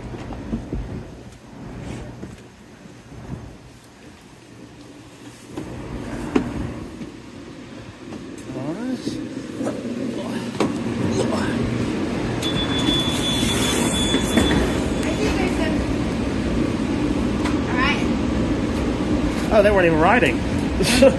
We're the only ones here.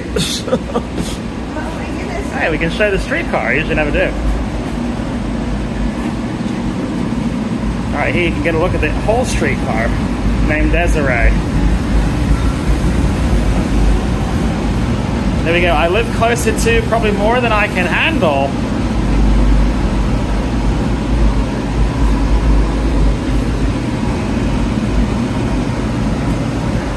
What do you mean, Biggie? There you go, Dingo Mum.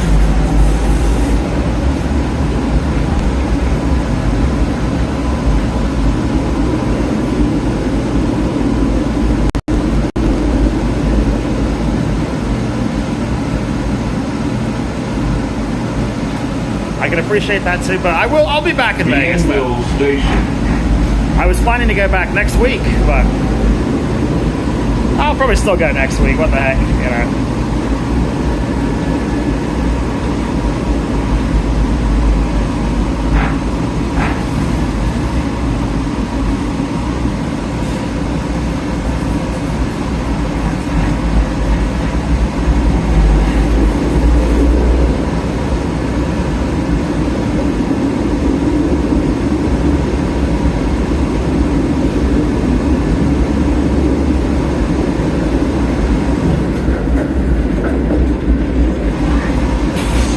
Requested.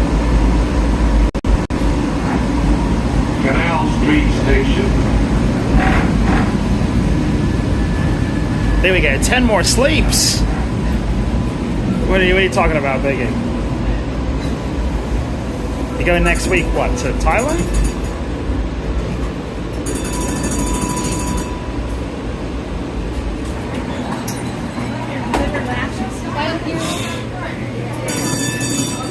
Got your food yesterday?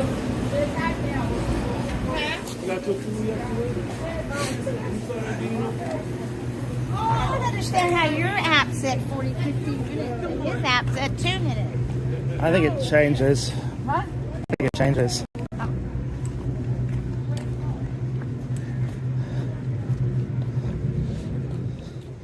Okay, we made it. Yeah. Barely. Plenty of time.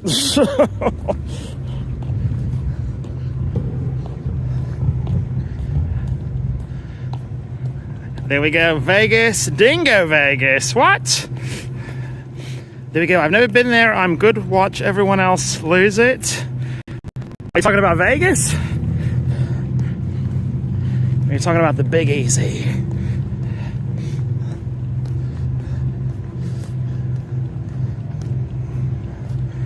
Vegas, there we go. Also, like I said, it seems like it's just kind of the same thing, you know.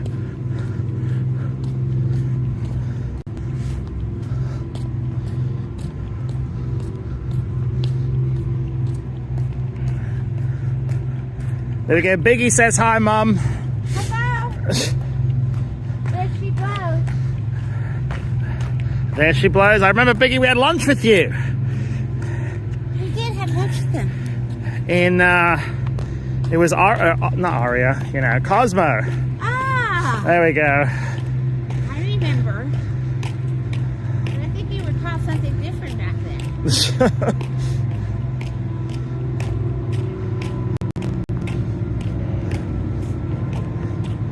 Oh, Biggie. All right, there we go. We're getting on the Creole Queen. Not the Mississippi Queen. That's a rock song now. One thing I'll say about this town, nothing is standard. No, and nothing is, well, I guess the ramp is disability, but yeah, everything's kind of uneven, cracked. It reminds me of Europe. Yeah, very European. Yeah. And there's the Big Muddy. So this is the Big Muddy. For everyone who's not from around these parts, that means the Mississippi. MISSISSIPPI. There we go. I remember as a kid, we all used to love to do MISSISSIPPI. And in fact, when I was looking up Creole Queen, like 2 stops down, it said Norwegian Cruise Line. Did it? Does it leave from the river? Yeah, the cruises actually leave from the river. The river's deep enough? Yeah. Wow, okay. Cruises leave from the river. Be sucking in a lot of mud, you know. There we go. Is this a casino boat? It is not. I was wondering if... I don't know if they do that anymore. Gambling seems to be legal here. I mean, there's a Caesars Casino on land. I know in California, in Venice, they used to have a pier in Venice, California. And they used to run gambling boats out of there. They, you know, go out to the international waters and do their thing because gambling's not legal. And we know from... Everything else is legal in California. And we know from the history of Holland America Line, when they were having a down year, they were doing gambling cruises from New York. They did that for like a decade. They did that in California for quite a while.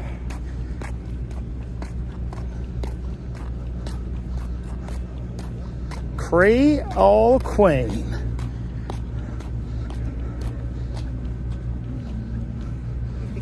I think we have to check in here.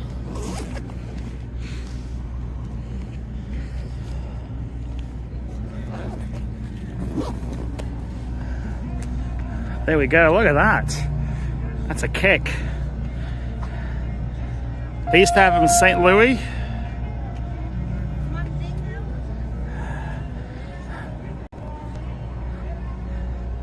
Evergreen stood a log cabin made of earth and wood. Living country boy named Johnny B. Good. Don't forget to like. Yes, thank you, Sabrina. Anyone watching, give us a thumbs up.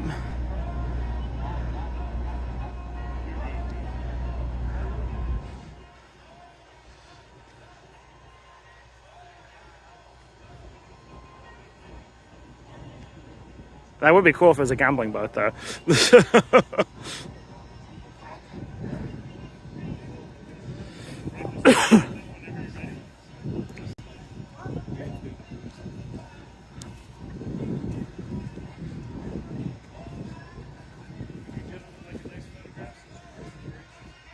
It's so quiet this afternoon. It's super chill. Also have a huge gangway. All right, you got him there, Mum? Yep. All right, here we go. I wonder if it says Mundingo on there. Does it say? LOL. Does it say Mundingo? I know it says Mundingo on there. It does say Mundingo. You have to show. We're gonna hang on to that. Okay. Right this way, guys, whenever you're ready.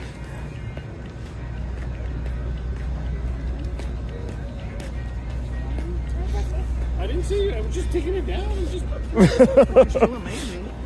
I do love your personal videographer. He's actually a photographer too. I know, and I love the fact that one of you is wearing 2 different shoes. It's a left and a right, isn't it? What? No, I don't think so. I hope so. I got your bag check before boarding. No whammies out. Even though he's that far, you still got to open it. What? Yeah, perfect. Y'all enjoy. All right, nice. Can't bring a piece on the Creole Queen.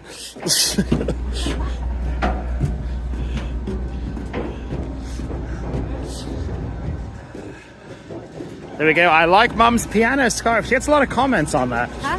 They like your piano scarf there, Mum.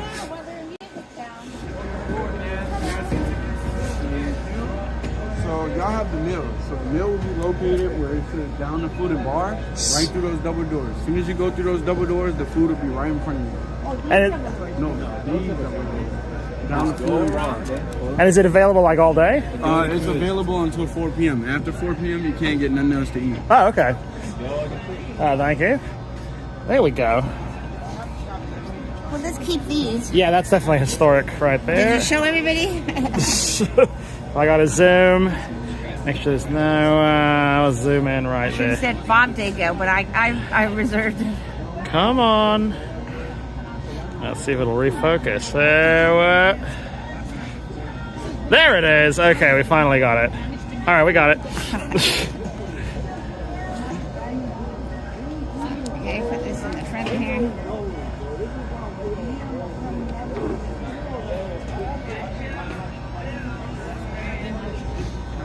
I get. So we get food all day? We get 2 hours of food? We gotta go hit the buff. Paddle boat. Part. Is that in the back? No, I think this one's not a paddle. Oh, it is!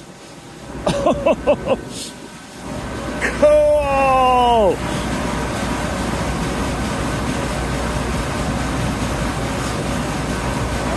It is a paddle boat.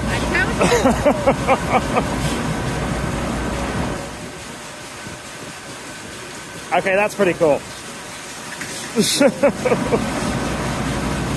think the other one is not a paddle boat.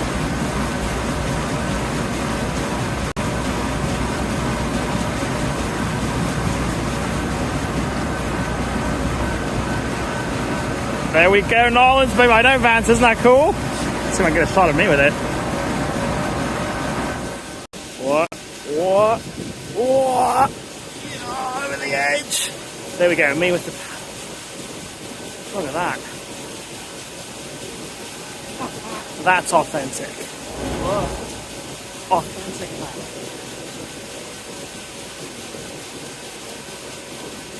It's funny, before they invented propellers, they thought that right there, that's how you move a boat.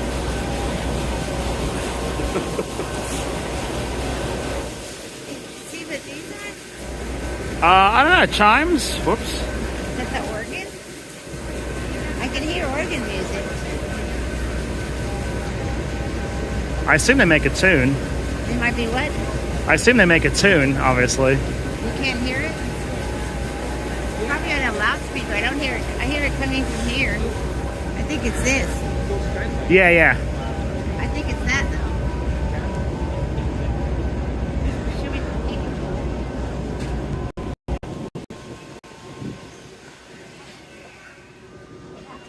I'm not sure.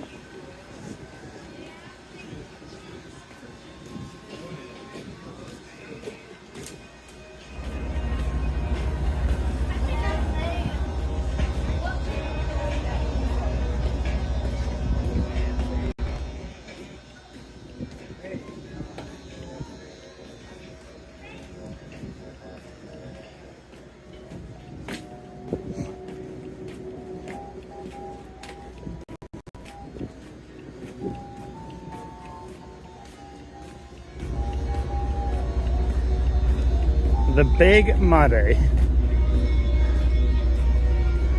If I gotta be honest, I think the Chow Praya was muddier than this one. Oh, people are already kissing in.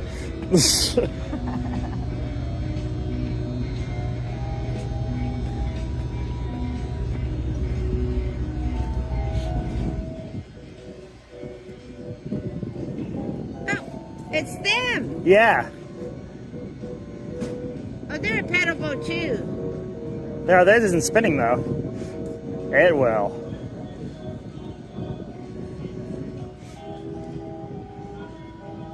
It's funny that There's the Big Muddy. There's big. there's some is mud that a over there. mud? It's funny they have a tune like an ice cream truck. Is that to get people's attention back in the olden days? And this is a working port. That crane's going back and forth. Oh yeah, it is. Is that why it's called the Big Muddy? Is that a big load of mud there? That's mud, all right. Well, I gotta say, I think there was more mud in the Bangkok River though. That thing had trees in it. That was very muddy. Floating in. Shall we show them downstairs? Yeah.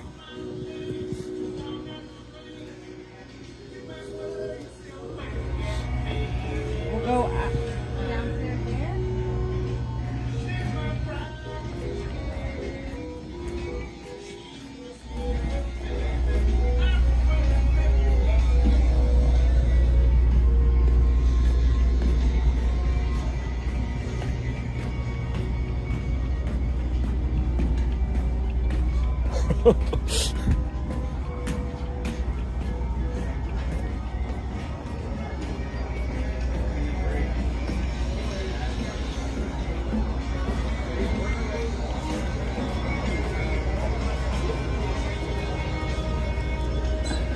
Okay, let's see if signal holds down here.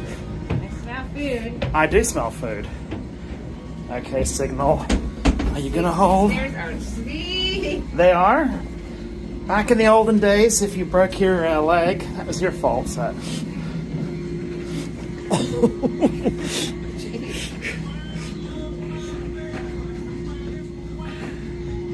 These are not standard 6-inch rice. No, they're not. 11-inch.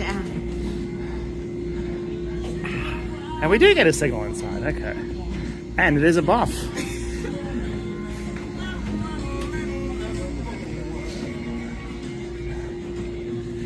"37 years ago, I went on this boat. You pay for the experience, not the food. I had a blast. They let me see the engine." Okay, Vicky, we're gonna have to ask. Hey, I feel like we're... This is the rice. Oh yeah, this is the... pasta and shrimp orleans. Here's the... We got the jambalaya. Okay. Jambalaya. Are you getting signal? Yeah, Right. all good. I'll put my sunnies down now. You want to eat? Yeah. Now? All right, we'll eat now, eat later. You want to wait until Eat all the time. Wait till we take off? Jambalaya. Pasta. Red beans and rice. Well, we're going to try it. Bread pudding. Now, that looks different than bread pudding I'm used to. And salad. That looks positively devilish. And gumbo. There's the gumbo you don't like then, though. Chicken and andouille sausage. Come on. What's that over there? Oh, that's jambalaya. Okay. Also, it's nice and warm in here, too.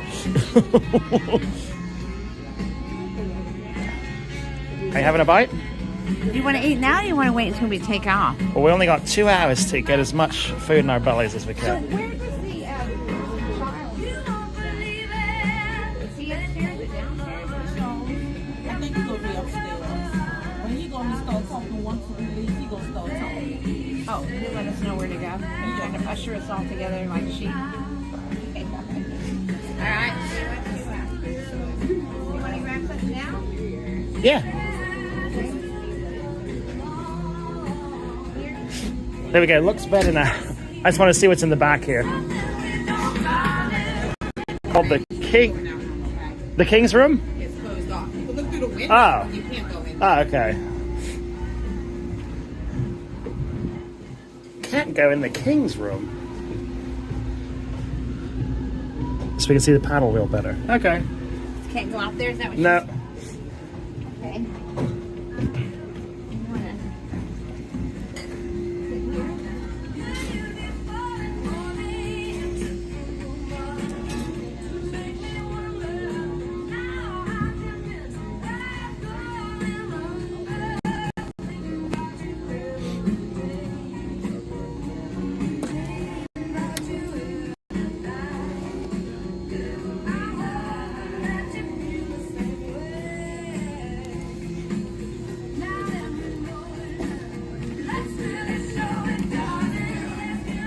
All right, bath time. Let's go. So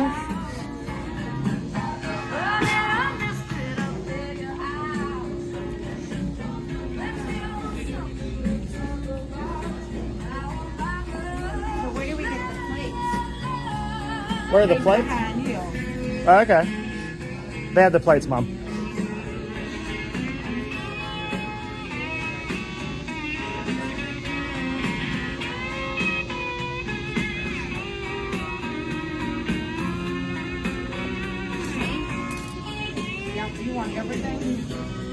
Yeah. Obviously, we can come back again, right? Okay. But just a little bit for me. I think the pasta is catching my eye the most. Yeah, it looks really good.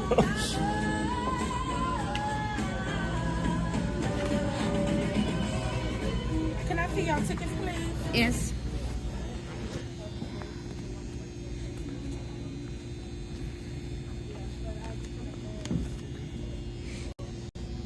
Good afternoon, ladies and gentlemen, boys and girls. Welcome aboard the award-winning Creole Queen. My name is Captain Don.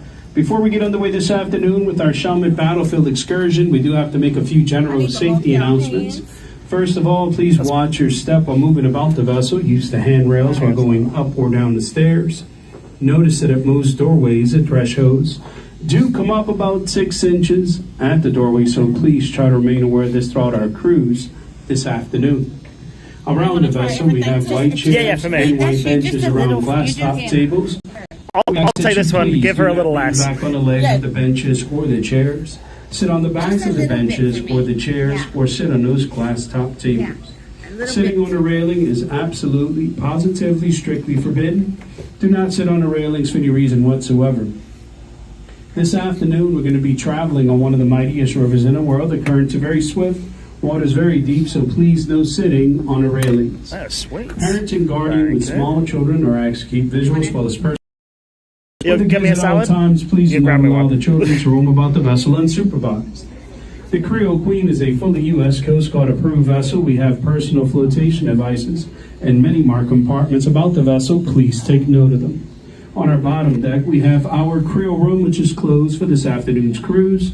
Life jackets for the Creole room can be located underneath the bench sheeting along the windows of the port. And starboard sides, just lift the bench sheets, and there your life jackets will be. On our mid decks, we have our Queens and Kings room. Our Kings room is closed for this afternoon's cruise. Life jackets for both Kings and Queens room can be located just outside of the Queens room and the outside overhead storage bins. On the top decks, life jackets are located underneath the elevated section of deck and storage bins. Just remove the bench seating from the elevated sections, and there your life jackets will be. Before we get started with our narration, I'd like to inform everyone of our full-service bar. You can see our friendly bartender should be more than happy to mix just about anything you like to drink. Our Creole is located in the Queen's Room, and it is offering some delicious food selections. Creole Queen of New Orleans. She was christened in September of 1983. She's 200 feet long, 40 feet wide, and draws 5 feet of water. Gross tons, and she's licensed to carry 865 passengers, including crew. Our paddle wheel is 20 feet in diameter, 24 feet wide, has 20 buckets that are staggered, weighs approximately 19 tons, and yes, the paddle wheel is our only means of propulsion through the water. We do not have propellers aboard the Creole Queen. Ladies and gentlemen, before we get underway, we're going to sound our departing whistle signal, consisting of one long blast of the ship's whistle. Upper and outer decks, I'm going to ask you to please cover your ears. If you have any small children sitting on the upper and outer decks, please cover their ears now.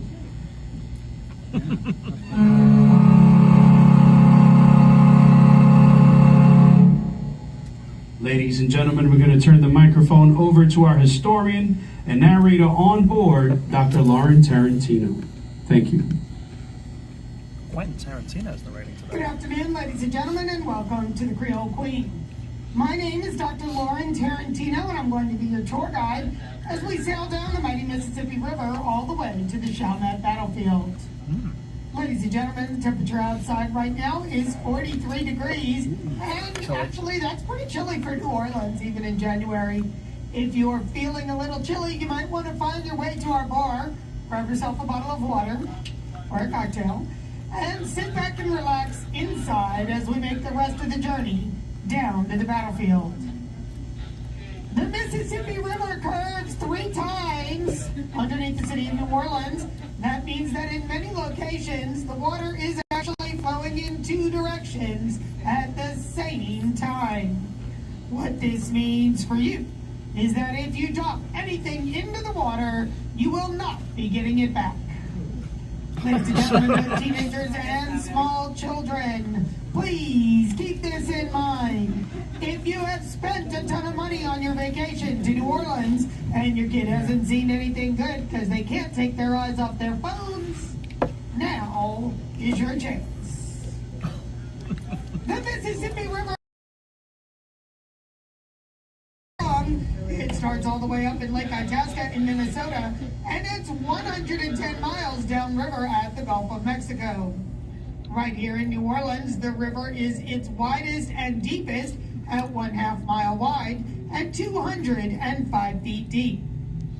Bienville chose this section of the river for his city because the width and the depth of the river make this a perfect location, not only as a defensible position, but also as a port. All right. In addition, Bienville chose this section of the river for his city because New Orleans is built on a natural ridge.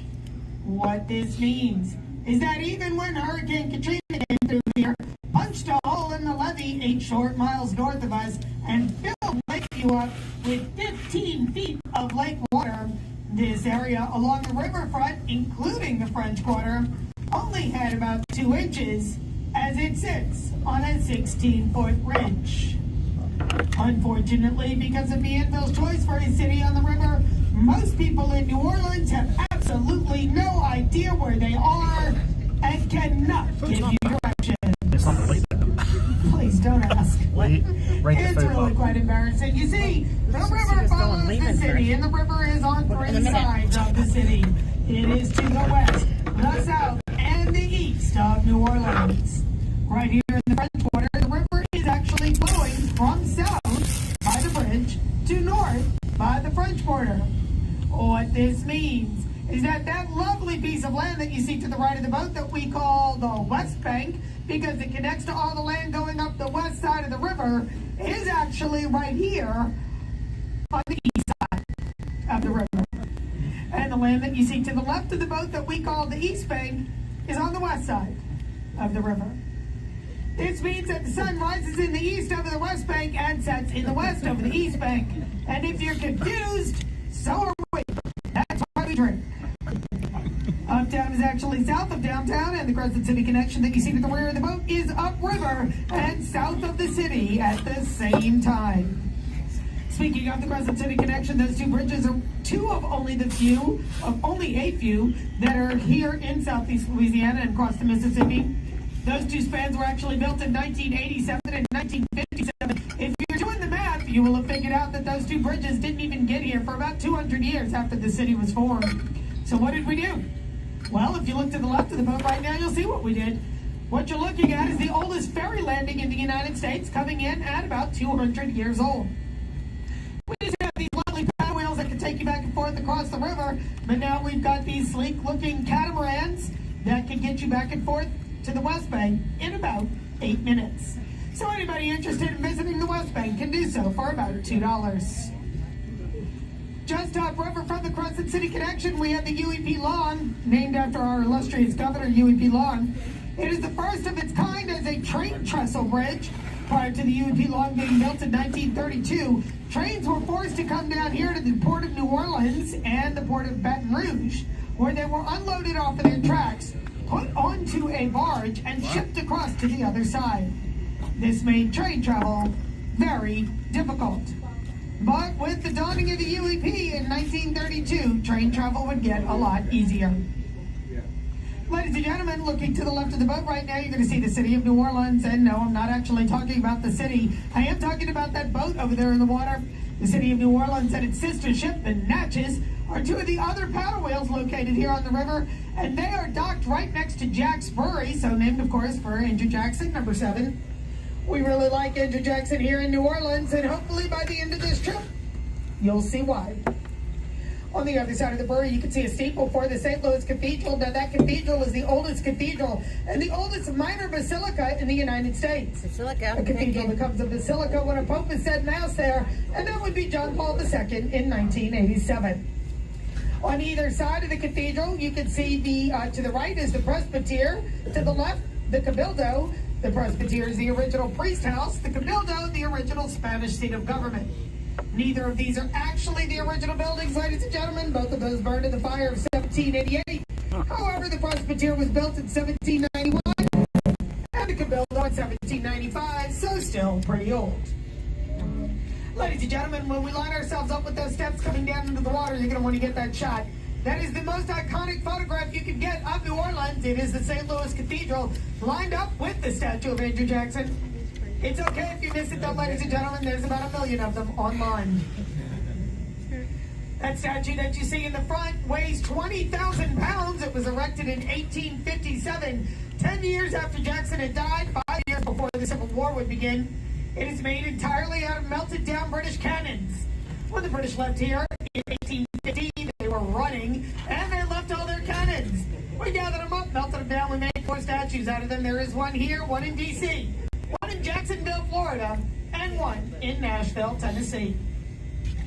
On either side of the square, you can see 2 large red apartment buildings. Those are the Pontalba apartment buildings. They were built in 1842 by the Baroness Pontalba. They are the oldest apartment buildings in the United States.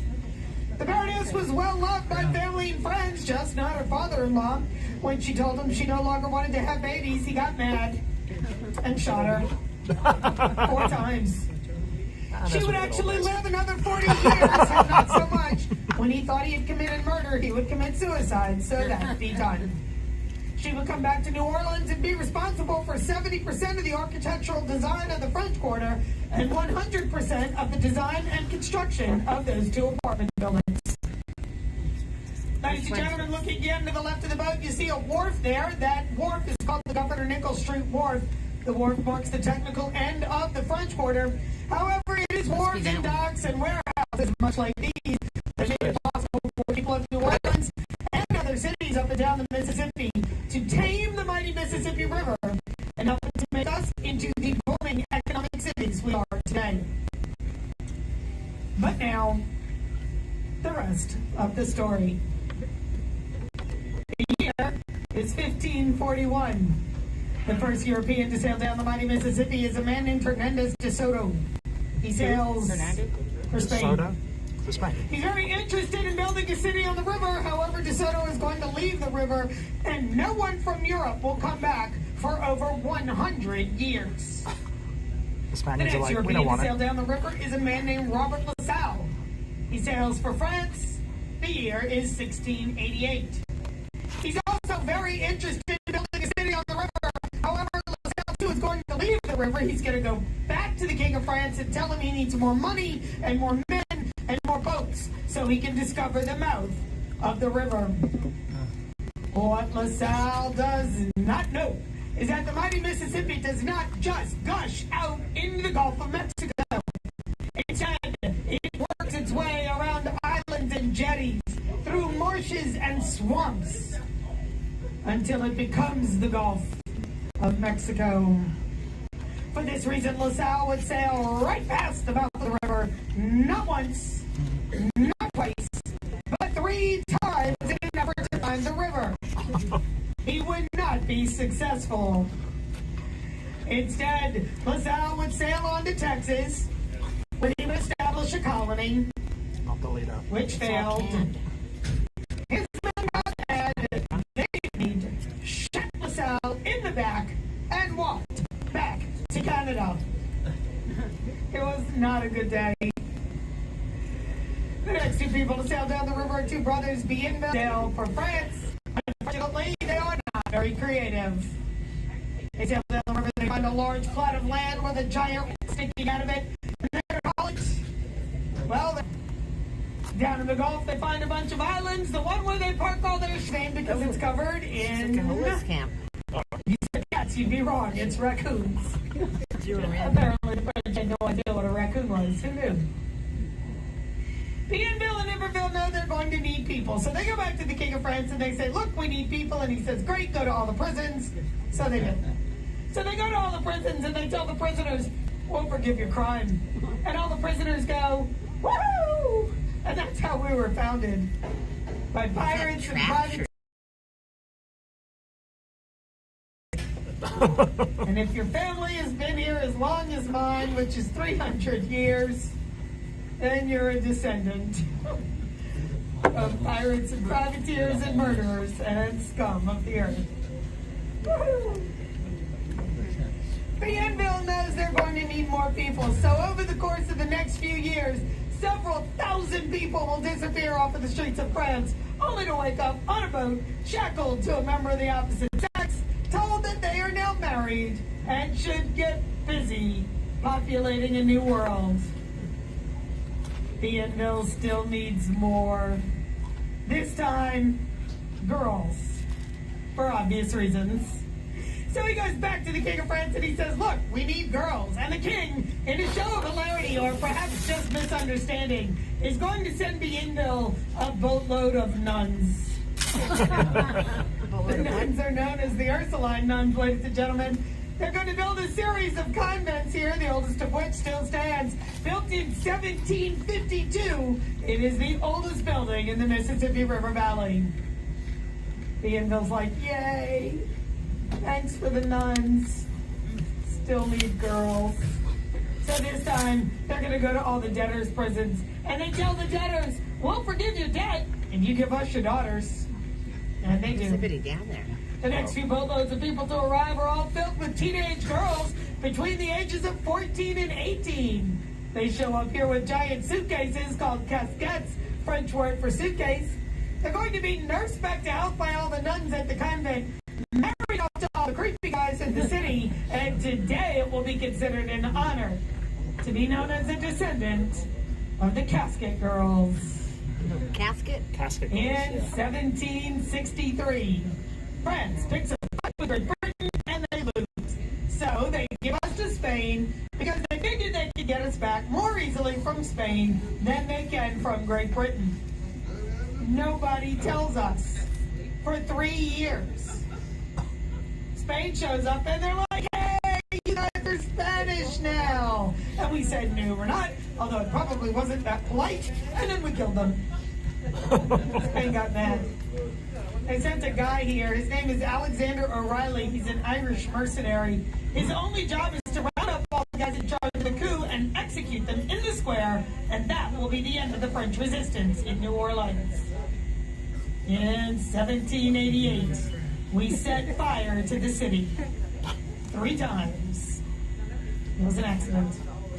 The first time we called Good Friday fire, and there's a guy and he's lighting a candle, one for every sin that he's committed and didn't tell the priest. It gets to like 200 candles, right? He looks up and he realizes his ceiling is on fire. Yeah. So he goes running out in the street. He's trying to wake people up. Nobody hears him. He goes to the priest at the cathedral and he says, ring the church bells. The city's on fire. And the priest says, no, because we're Catholic and it's Good Friday, and Catholics will not allow church bells to ring for 24 hours on Good Friday, and the whole city burns to the ground. 850 buildings go up in smoke. When we rebuild, we're going to rebuild using Spanish architecture, not French, because now we're under Spanish control, not French. However, when the French guys got here, Spanish guys got here actually, they only brought men because it was a military occupation. No ladies. That meant if they wanted to date, they're dating French girls. If they want to eat, they're eating French food. If they want babies, they're having French babies. They learn the French language, indoctrinate in French culture, and French will persist in the French Quarter, even under Spanish control. Ladies and gentlemen, in a river full of ginormous ships, let me introduce you to 2 of them. These are the Cape Kennedy and the Cape Knox. The Cape Kennedy is the one on the left, the Cape Knox is on the right. These boats are what we call ro-ro boats. It means roll on, roll off. As you can see, there are no cranes on the boats that would be used for moving equipment and supplies and merchandise, or really anything, onto the boat or onto the dock. That's because these boats, and many more like them, have giant doors in the back that fold the beast. As emergency vehicles, boats like these are generally located up and down the Pacific coast, the Atlantic coast, all over the Gulf of Mexico, and up and down the Mississippi River. Boats like these are generally owned and operated by the United States Navy. However, the Cape Kennedy and the Cape Knox are actually operated by merchant marines. Now, merchant marines are the guys that you see on just about every boat out here, including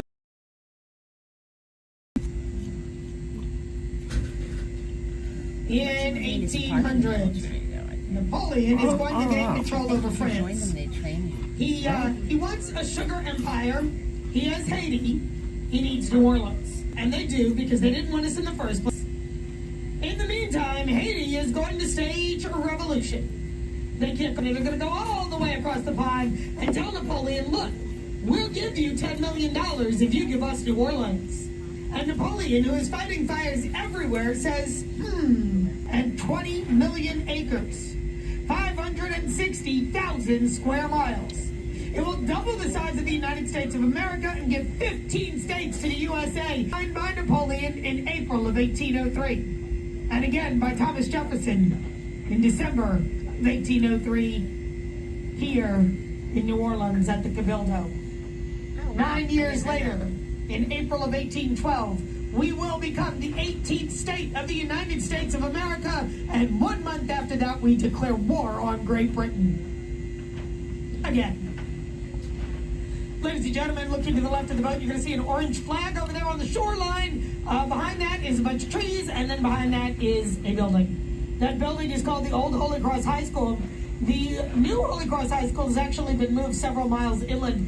This building was decimated when Hurricane Katrina came through here, punched a hole in the levee that you see right there where all those rocks are, and filled this area of St. Bernard Parish up with 15 feet of river water. The building was left to stand as a monument and a testament to the awesome power of Mother Nature and her ability to destroy what she sees fit. But now that they have rebuilt, it stands as a monument and a testament to the awesome power of man and his ability to get back up and move on, even in the face of absolute adversity. In 1812, we are going to become the 18th state of the United States of America, and 1 month after that, we declare war on Great Britain. Here's what's happening. They are conscripting our sailors. Now, what this means is they are kidnapping them off of American ships and forcing them to work for the Brits, and the Americans are not happy. Now, in truth, they didn't start it. We did. We invaded Canada, which was dumb, because the Canadians kicked us out almost immediately. But the Brits are fairly certain they're going to finish it. Now, the Brits are still very busy, so for the first year or so, nothing actually happens. There are some skirmishes left and right, but they are trying to bully it. By the middle of 1814, that will be done, and they will have turned their sights on us. They're going to set fire to the White House. They're going to set fire to congressional buildings. Dolly Madison will grab the portrait of George Washington off the wall and rush back out with it, thus saving it for posterity's sake. What was she saying? A photo? Little did she know it was not the original. But she rescued it in favor of her own British salon.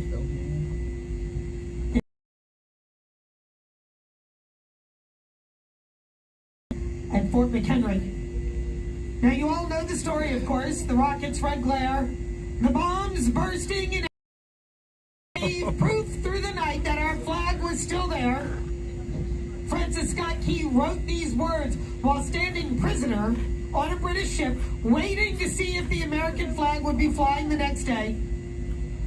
And when the dawn broke and the dust settled and the smoke cleared, there it was. Battered and tattered and torn, but flying nonetheless. Old glory. The British sail on. This time, they're coming for something bigger.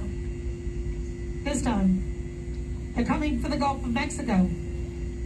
This time, they're coming for New Orleans. Now, you might be wondering, Lauren, why would the Brits want New Orleans? Let me tell you. If the Brits get New Orleans, they get the port. If they get the port, they get the river. If the westward expansion of the United States of America, they can enter the United States from the left. We would lose.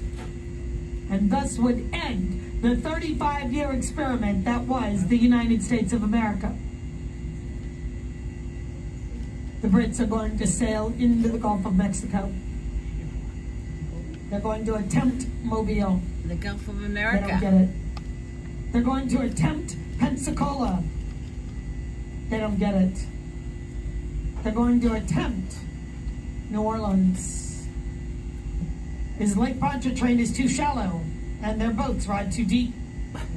They will be forced back out into the Gulf of Mexico, where they will be hit by a late-season hurricane that will wipe out a quarter of their troops. Not to be undone, the Brits are going to sail up the river, and there make their next mistake. Side of the river. Once they realize their mistake, it is too late. The cannons and tanks, not tanks, but horses, are sinking in the mud and the muck and the funk that is the West Orleans. But New Orleans has already established cannons on both sides of the river, and they are keeping the Brits away from the city. Instead, the Brits will be forced to Villeray Plantation. The owner of the plantation will famously jump out of his back window. He's going to run all the way to New Orleans to find a man waiting there, and will say, by all that is eternal, they shall not sleep on our soil.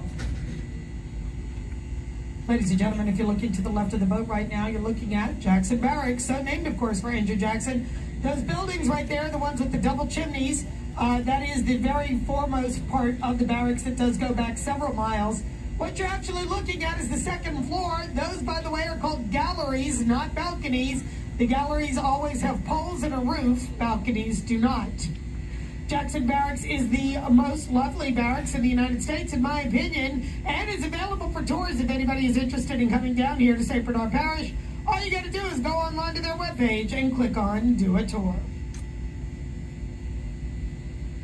So Jackson is waiting, and the Brits are waiting. Jackson has managed to get 4,500 men. They're coming from everywhere: Kentucky, Tennessee, Alabama, Mississippi. He gets 2 free men of color regiments, 1 Choctaw regiment, and everyone is coming here to fight because this is the line in the sand. Unfortunately, many of these men will show up without food, without clothing, without guns, without ammunition, and Jackson will be forced to care for them and teach them to be an army. He's going to have them dig a canal. It's called the Rodriguez Canal. It stretches 1 mile from the swamps all the way to the river, 15 feet wide, 10 feet deep, and he's filled it with alligators.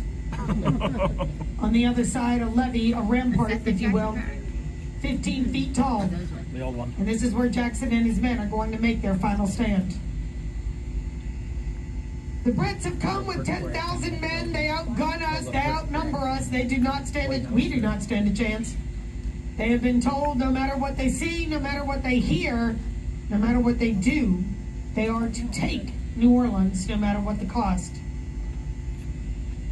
On December 20th of 1814, the Americans and the Brits are going to sign a treaty. It's called the Treaty of Ghent. It will effectively end the war between Great Britain and the United States of America, but it will not go into effect until February 15th of 1815, when the treaty is ratified here in the United States. Until then, anything goes, and the Brits know it, and the Americans know it. But what the Brits don't know is that Jackson has an ace up his sleeve. And it is an ace that will win the war for Jackson, for New Orleans, and for the United States of America. Ladies and gentlemen, if you are looking to the left of the building right now, you're looking at Domino's Sugar. Not a working part of the factory, but it is historic and cannot be torn down. Everything that is working is actually in front of that building. Domino's Sugar Factory produces every single year. That works out to be 7.63 million pounds of sugar every single day. Now, all that sugar is grown here locally and in the Caribbean and brought to the factory via barge. You can see one in the water right there. It's loaded down with sugar in the rod. It looks like yellow sand. It is scooped out using those cranes above the barges, loaded into the trucks underneath, and brought into the factory, where it is made into brown sugar, white sugar, and confectionate sugar. So anyone wondering where all the sugar for your pralines and beignets comes from, here it is.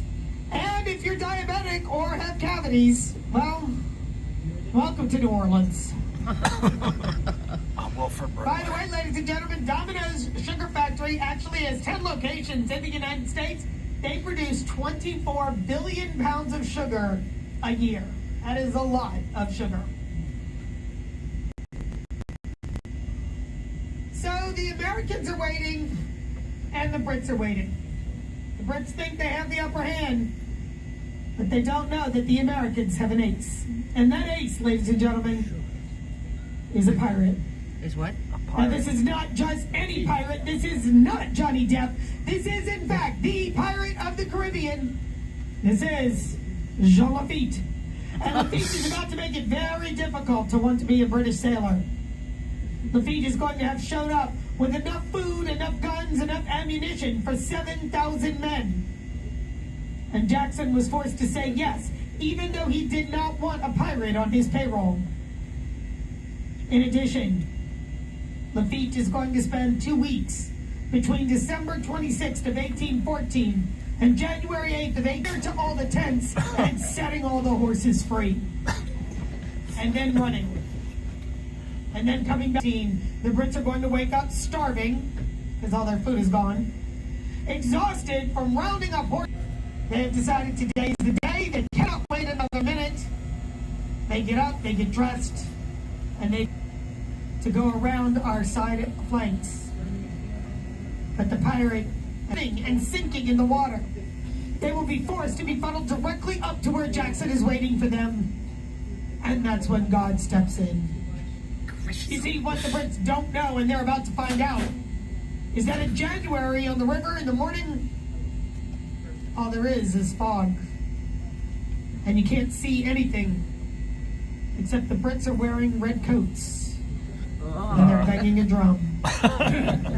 We are wearing brown coats, brown pants, brown hats. We're carrying stolen muskets. We are ducking and diving behind hay bales. And we are being very, very quiet. The Brits will get all the way up to line Jackson. When they hear Jackson yell, fire! And the battle will be done in 45 minutes. The Brits will lose over 2,000 men. 250 are dead, 1,248 are injured, the rest have run off. Their general will be shot dead off of his horse in the first 20 minutes. The Americans will lose 65. 13 are dead, 35 are injured, the rest have run off. Jackson himself has a bullet in his shoulder and a bullet in his chest. He counts.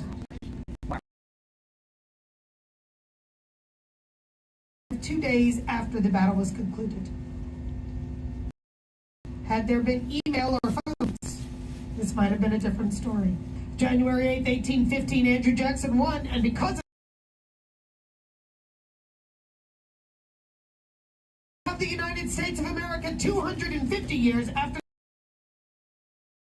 I will say without a shadow of a doubt that Andrew Jackson is the savior of New Orleans. Yay! Ladies and gentlemen, we are now at Chalmette Battlefield. If you have any questions about the boat, the river, the city of New Orleans, or we get to go out? Battlefield, Oh, okay.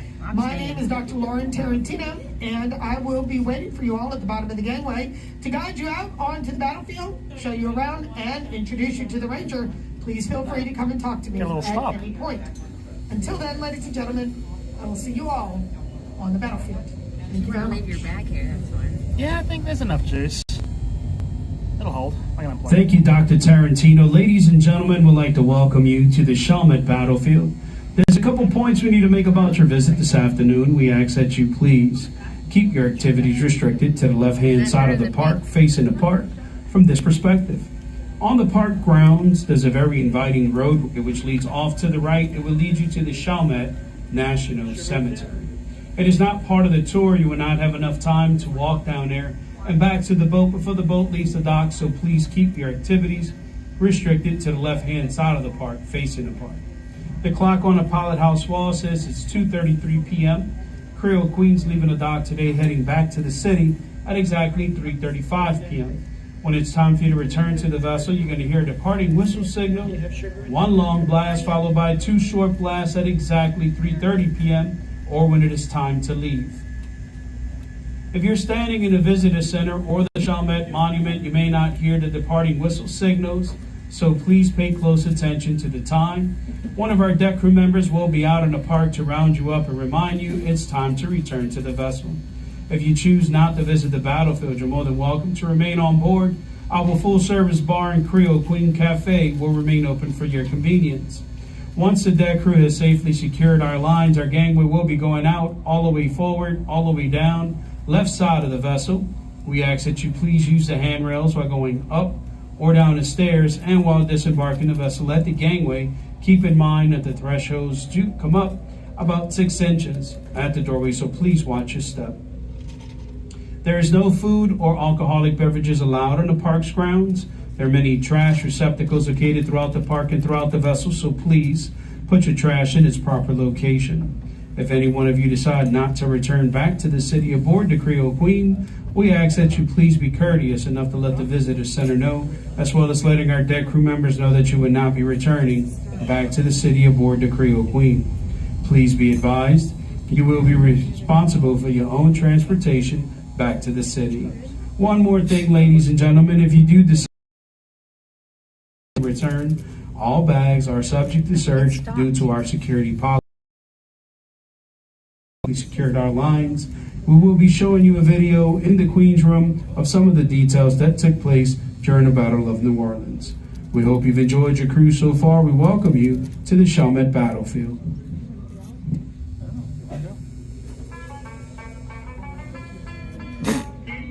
You know, the wheels going like back and forth different directions because they're lining this up. So they're actually using it. Well, it was spinning backwards when they got on. It's not just for show. Yeah. Okay, so where'd you put the ticket? It's in the front of that. Or do you need that? Yeah, put it in your pocket.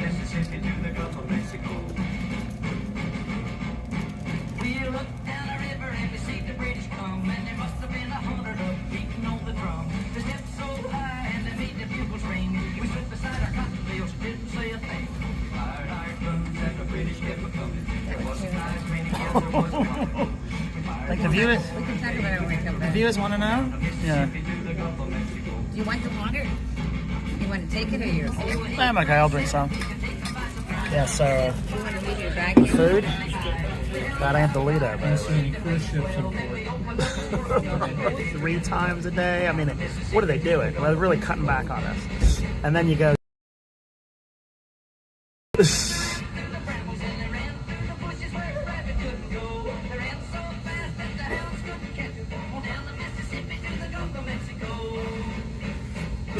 Mississippi, the Gulf of America.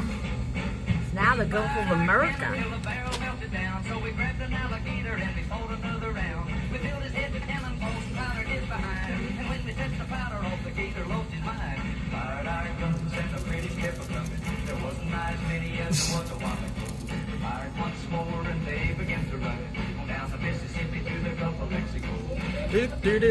The Gulf of America.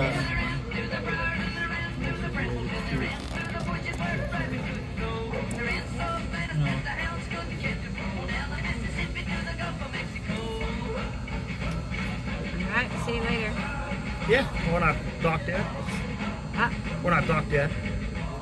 People are off. Well, that's the staff.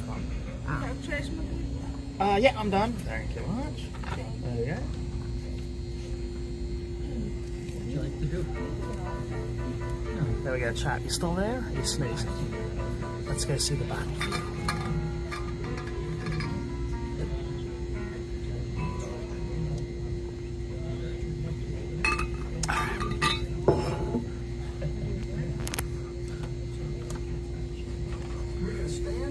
Okay, you become back now. Y'all come back. Whatever. Okay. Alright, let's go see the battle of something. I'll take one.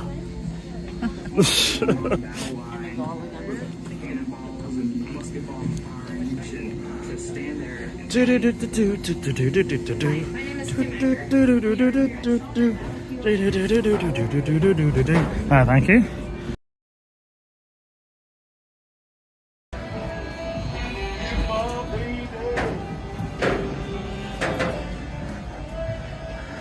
Okay, chat. Are you all snoozing? Are you taking a snooze there, chat?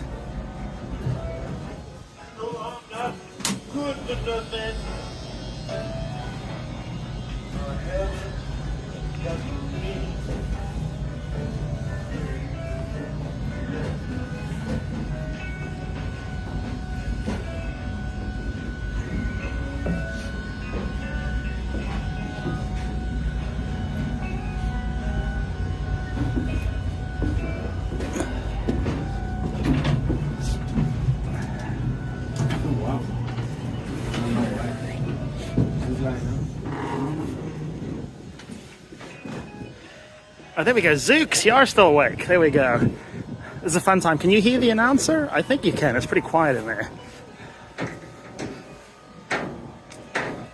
Look, can you hear them? So is it nice and clear for you? Can you hear what they're saying?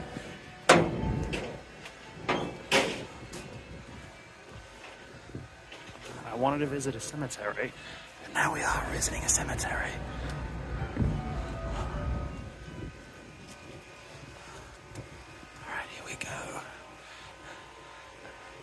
Okay, you can hear everything perfectly? Okay, cool, Zooks.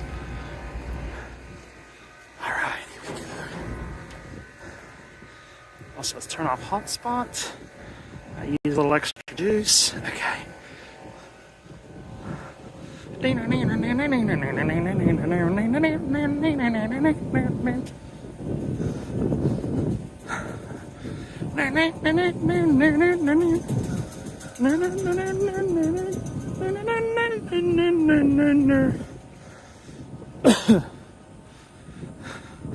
Oh, there we go, Vance. That was great. You like it? Okay. It was very quiet in there, so I figured all you could hear it. It's fine. So you get to get a little history tour of New Orleans, just like us. And then let's go. Here we go.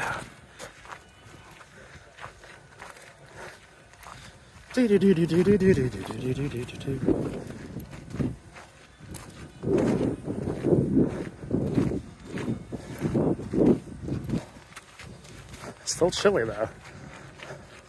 Oh, are they giving us a guided tour? I better get up there.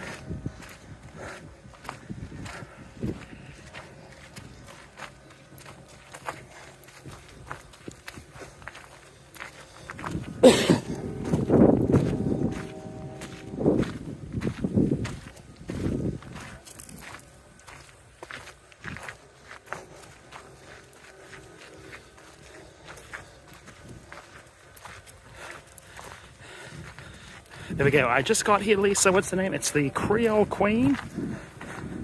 Not the Mississippi Queen, but the Creole Queen. Also, by the way, is everyone familiar with the song Mississippi Queen? I think it's hot. Also, I think this is a levee. Look at the door on it.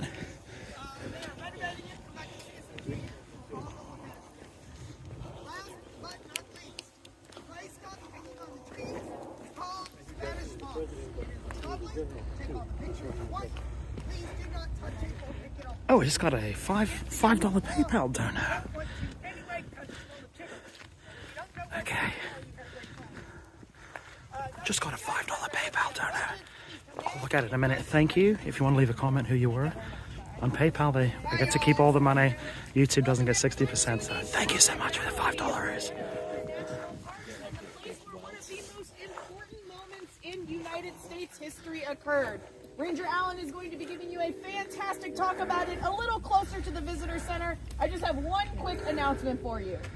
There are no public restrooms inside of our visitor center. They are a separate building in the picnic area. Thank you, Vance. Ranger Allen will be giving his talk. But please, thank you so much, Vance. I'll check it. Visitor center and ask us, where are the restrooms? We're going to send you right back outside. We'll do it with a smile, but we're still going to turn you around. So just pay attention while you're here. Other than that, we're going to get started. We'll follow this sidewalk. Meet us in the picnic area.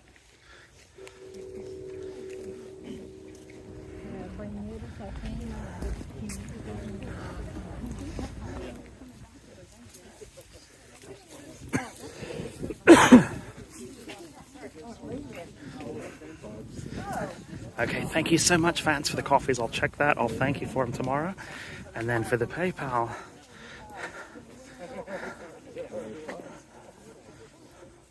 And then for whoever dropped the PayPal, thank you so much. I can't read it without killing the stream, so I'll read that in a minute. Because YouTube does, they take over 50% of the donos on here, so appreciate it greatly. Alright, let's get back to the tour. It's so quiet. It's so quiet out here.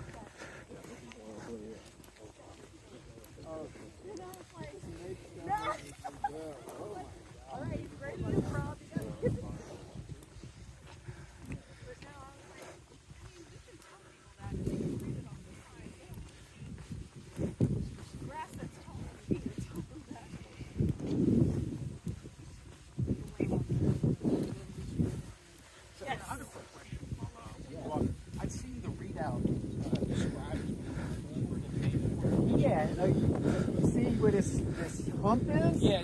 So probably a little bit around there and a little bit forward of it. Okay. You're walking on top of the rampart. Right? Sure, yeah. So more it would have like been, stairs, it would have had another, it was just like a horseshoe. Yeah. It was built out in front of it. Andrew Jackson told the commander of the 7th Infantry, I don't know why. Oh, thank you so much, Watanabe. You know, it's going to end up being in trouble for us. Alright, Watanabe, thank you so much. Keeping the lights on at Dingo Lou. We couldn't do it without you. It's freezing out here. They overran that thing in a second. Sure, yeah. And it's just, but we shot the colonel in the face. So Where do you want to go next? right there where the park bench is. Not in the shade. Look at that tree. It's like we're Forrest Gump hung out under those.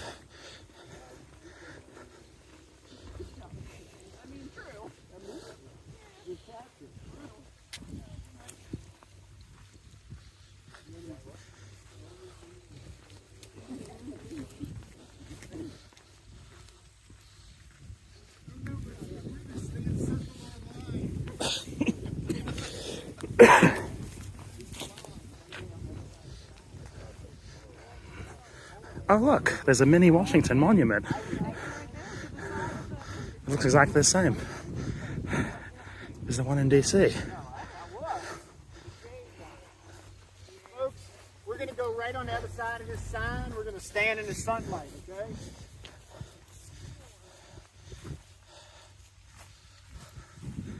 A mini Washington monument.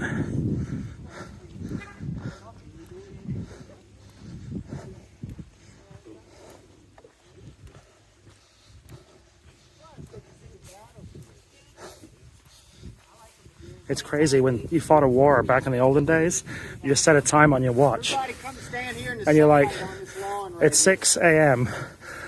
Send all your men out to this field and whoever's left standing. Just come on right here, folks. Push on down. Make yourself, grab a piece of sunlight. No shade. No shade. It's cold today. That's good though. Yeah? Even for you Southerners, you can handle it? Yeah. Okay. Yeah, but I've spent the last 10 years in like Alaska and Wyoming. Oh, well this is, you're going to go for a swim in the river. Summer day. Go for a swim. The problem with here is the humidity never goes away, so when that cold hits that humidity, yeah. Oh my, it's like daggers. Double? Yeah, double cold. That building over there is the bathroom. It actually takes, it's part of the British loss. The weather had a lot to do with it because it was like it's been this week but rain. Oh really? 40s at night, 20s at night, 40s in the day and raining. And back then you didn't get warmed up, so you just got sick and then you died. And the British brought like 2 regiments of Caribbean troops, and they actually died mostly of exposure and hypothermia. The Caribbean troops are like, well, can you send us back? Well, this sucks. We don't want to be here. Not your normal weather. Okay. All right, folks. Welcome to Chalmette.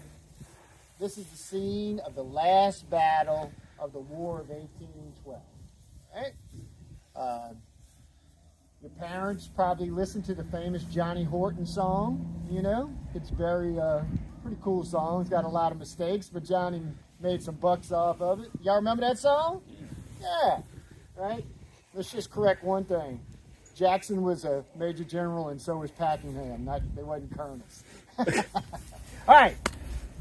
What does anybody remember from your brief lesson on the War of 1812.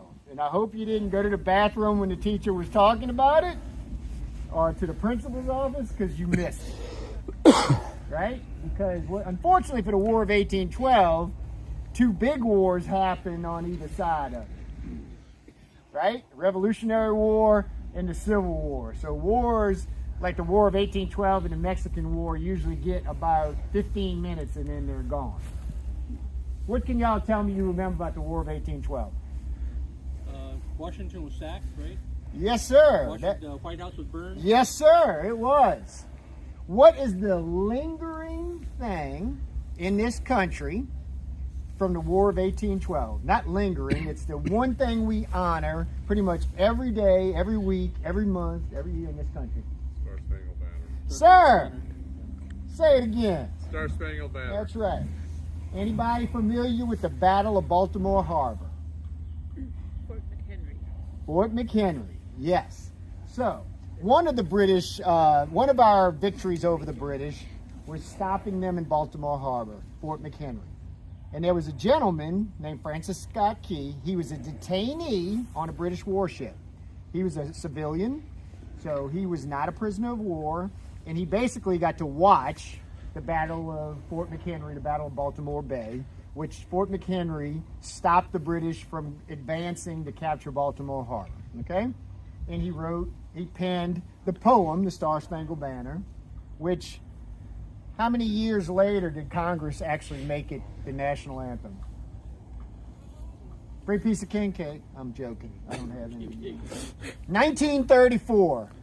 Now, What? I'm not telling you that it wasn't the unofficial national anthem, but becoming the official national anthem was a bill in 1934. Okay, so that's what everybody remembers about the War of 1812. Anybody here from Michigan, Canada, Upper New York? Where, sir? You're in just east of Detroit. Okay, so the War of 1812 begins near Detroit. So in 1812, Great Britain was at war with a superpower. Who can tell me who that superpower was? France. And who was the leader of France? Napoleon. That's right. So the British really don't have a problem with the states, right? And the War of 1812 is not about recolonization. What the British have a problem with is trading with Napoleon. And they have told us, do not trade with him. We're at war with him. But hey, we're our own country. We got our sovereign rights. We're going to do this. So the Royal Navy starts stopping ships. Now, what were we before we were Americans? We were what? We were British if we were from, especially if we were from the East Coast. So the Royal Navy goes, hey, you used to be a British subject. You are again. You're going to come work on this ship as a Royal Navy sailor. That was called impressment. So now we got two strikes that they're starting to upset us, right? They're stopping our trade, and they're taking people off of ships and swearing them into the Royal Navy. All right. The third thing, my folks from Michigan, any Ohio people here? All right, that used to be known as the West, right? The West. There's a guy named Tecumseh out there, and the British are giving him guns and ammunition and supplies to stop American westward expansion. So this is another thing that's going on. And then the fourth thing, and this is kind of interesting because this has come up again lately, is the annexation of Canada. All right? So there was a group of gentlemen in Congress known as the Hawks, and they were pushing for a war with Great Britain. Don't ask me why. We didn't have a lot of the Madison government, James Madison. Y'all know his wife, Dolly. I know y'all eat her cupcakes and stuff, right? So they were pushing for a war. So ultimately, the United States government, ill-advised, declares war on Great Britain. Well, we decided we're going to try to annex Canada as one of the first states. And we attack. And they immediately repulsed that attack, and they captured Detroit without a shot. The commander gives up Detroit without firing a bullet. So they have Detroit for a while. But the War of 1812 is kind of on the backwater for the Brits because they are fighting Napoleon, okay? So a lot does not happen in the years of 1812, 1813. 1814, what happens at Moscow? Anybody know? Moscow, Russia. Yeah, Battle of 1812 over there with Napoleon. Napoleon is defeated at the gates of Moscow, and he makes his long walk home, his long march home. When he gets home, he is told, you are no longer in charge. So he abdicates the throne. The British put him out on an island called Elba, I think, or St. Helena, whichever one was the first one. Not important for today, but he gets exiled for the first time. All right? The British have a crack army that has been fighting Napoleon in Spain and Portugal. And they go, hey, we got a war going on in the States. Let's go take care of this. So they take those battle-hardened troops, mainly that fought on the peninsula there, and they start sending them over here. And they're going to do punitive strikes against the United States in order to get the best deal out of a treaty. Because we have already started a treaty negotiation in Belgium, okay? But the British are going to try to position themselves. They're going to make sure we never threaten Canada, and then they're going to try to put us in a position where they get the best deal out of that treaty. The whole time in Belgium, Gent, Belgium, they're working on the treaty. So the British send 3 task forces. The first one's going to come out of the north. Where's my New Yorkers? Anybody? Anybody heard of Lake Champlain? Battle of Lake Champlain happens. We stop the northern attack. The second attack comes in the middle. What happened in Washington, D.C.? Right. So they come in and they capture Washington, D.C. The White House is white because why? The British set it on fire, folks. They burned it. So when it was rebuilt, painted it white to cover the scorch marks, right? And then after that attack, they attempt to then capture Baltimore, and the famous Battle of Fort McHenry happens, and they are defeated at Fort McHenry. All right. Their last attack is to take New Orleans and to secure the Mississippi River. Now, some people will tell you their designs were to keep New Orleans forever, like Singapore, Shanghai, all those places. There's no British history of that says that. They were going to hold on to it to get the best negotiation out of this treaty they could and to attempt to stop Western expansion. All right? Because if you cut off the Mississippi River, that would cut off the United States at the time. So we get word that they're coming here, that they're forming a task force in Jamaica. All right? So Andrew Jackson, who is fighting against the Creek Indians in Alabama and Florida, is told to start making his way to New Orleans. All right? And the British admiral, his name is Cochrane, he's forming this task force in Jamaica, and he starts coming this way. Okay. December 14th, folks, 1814, the British show up out that way. Y'all see those antennas way far? Right. There's a battle called the Battle of Lake Bourne. I want you to look it up. Lake Bourne is only 15 feet deep. So the British warships could only come so close, 60 miles was the actual distance, a place called Ship Island. And the Royal Navy did one of the greatest logistical feats probably of the 19th century warfare. They rowed the British Army over 60 miles. It was about 30. It was round trip was 60. Okay? And eventually where they land after they defeat our little gunships, we had 5 gunboats on Lake Bourne. And right as these rowboats are coming up, the tide goes out and the wind goes out of their sails. So now they can't move and the rowboats just keep coming and the soldiers and Marines shoot at them and they have to give up the 5 gunboats. So that's the start of the Battle of New Orleans. Not too good. All right? The British push through and they land about where those 2 antennas are. And they start coming through a bayou called Bienvenue and then walking, and they end up at Villeray Plantation. Now today, Villeray Plantation, which is about 3.5 miles from here, is known as Valero Refinery. Y'all know the company Valero. Well, at the time, it was Villaray's plantation.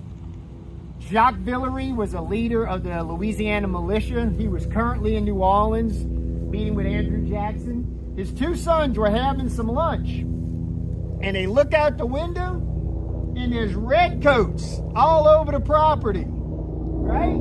So one of the sons, he jumps out the window, and he gets on a horse, and he starts riding away. The whole time this is going on, his dog is alerting and keeps barking at him because he likes him. This poor man had to club his dog in the head with a limb, unfortunately, to get away, because the British, he kept letting the British know where his owner was, all right? But eventually he gets on the horse and he gets all the way up to New Orleans. Now, this man is a Creole. What language do you think he speaks? French. Louisiana had not been a state very long, folks, right? Had not been a state very long, 1812, all right? So, he gets up there, and he's jabbering in French, but there's a guy named Livingston that does speak the Creole French, and he tells Jackson the British are here, and they're down the river on Villeray Plantation. And Andrew Jackson says they will not sleep on our soil, and he orders a night attack. This is December 23rd, 1814. So what they do is they move down from New Orleans through this area till they get to the outskirts of Villeray Plantation. There's a U.S. Navy ship called the USS Carolina, a gunboat. It floats down. When the Carolina sees the campfires of the British, it opens fire on the British encampment. This is the signal to start the night battle. The British are very disorganized because they're getting fired on by a ship that they didn't know was there, and now they're getting infantry and cavalry attacks. But these are battle-hardened troops. They had fought Napoleon's army in Spain, defeated them several times, and they get organized, and then the battle becomes a stalemate. Andrew Jackson orders a withdrawal, and he withdraws to here, folks, right here. Everybody see that little indentation behind the sidewalk? Now, where's my British folks? Don't get close to Rodriguez Canal. Don't get close to... All right. That, folks, is an old mill trace known as Rodriguez Canal. And Andrew Jackson says, we're going to defend right here. And they start digging.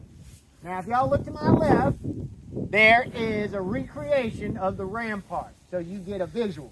You can kind of see how deep the ditch was going to be. So they start digging out Rodriguez Canal and throwing that dirt up. And they're taking cotton bales. And they're taking logs. And they're building this huge rampart. And it will run from the Mississippi River. That big levee will not be there. Something about this high will be there. And they will tie into the river and to a cypress swamp, which is about as far as where that highway is out there. And they just start digging in. All right? On December the 28th, the British commander has arrived. His name is Sir Edward Packenham. He's a major general. My British folks, who is Arthur Wellington? Yes, sir, the Duke of Wellington.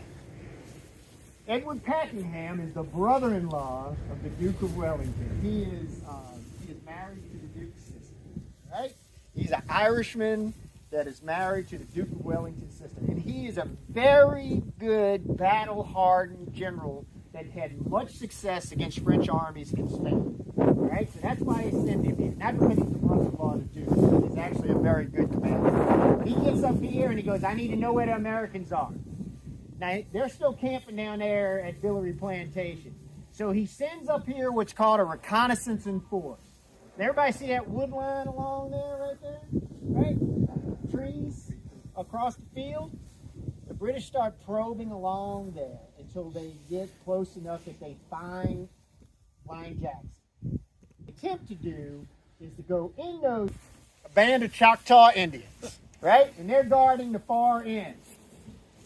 The British send their force in there.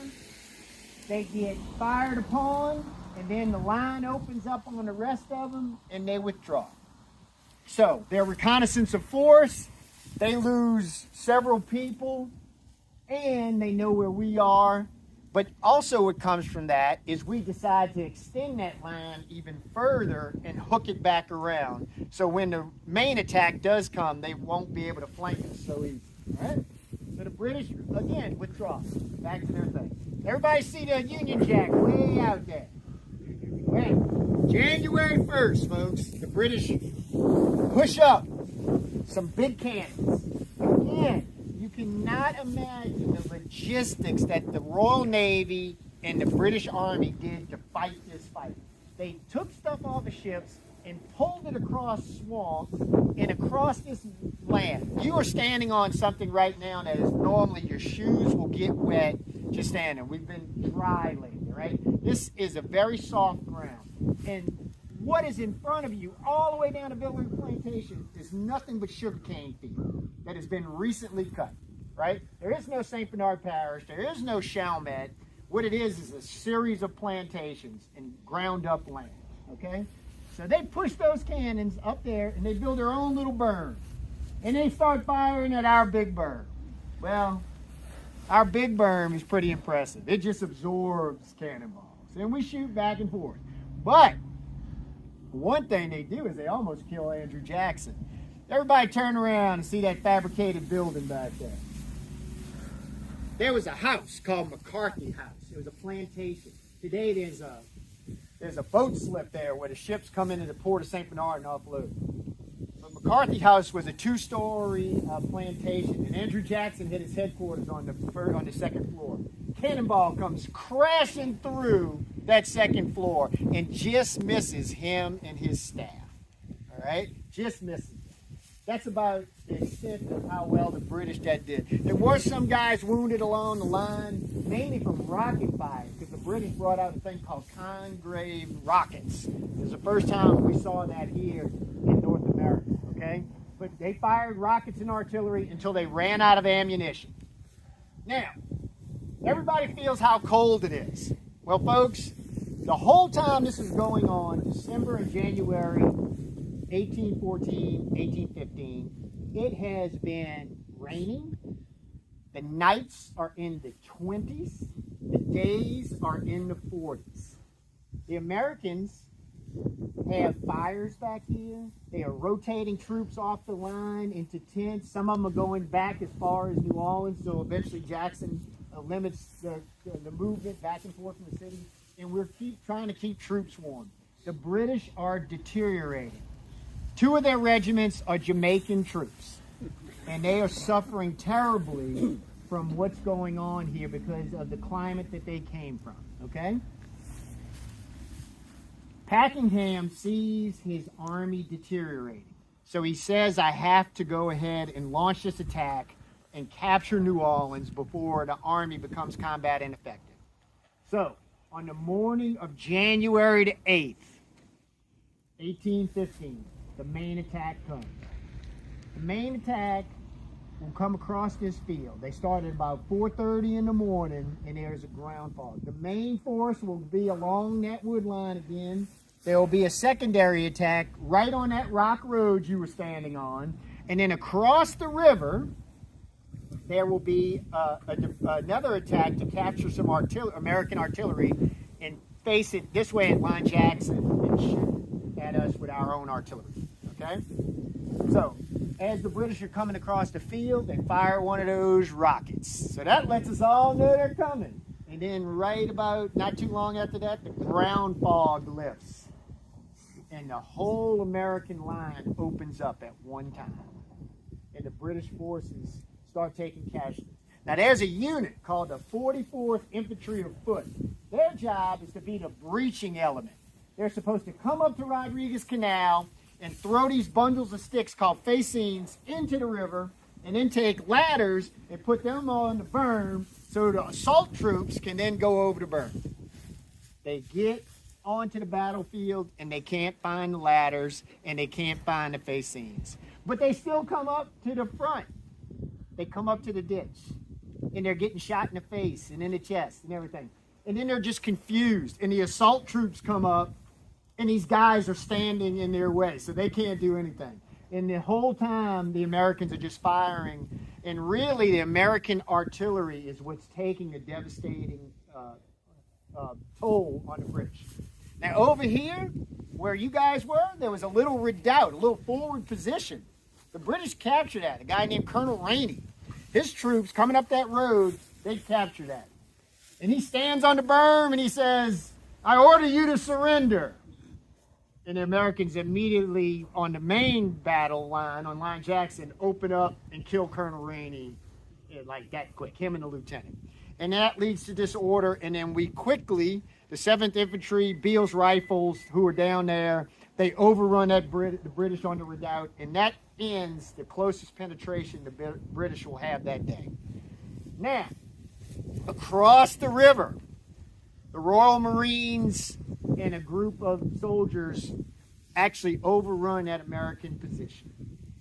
But the colonel, he looks in his spyglass over here and he sees the carnage going on and he goes, "There's nothing I can do." Because in 30 minutes, folks, 30 minutes, the British army is decimated. Now, General Pakenham, he's a brave man, as I've told you.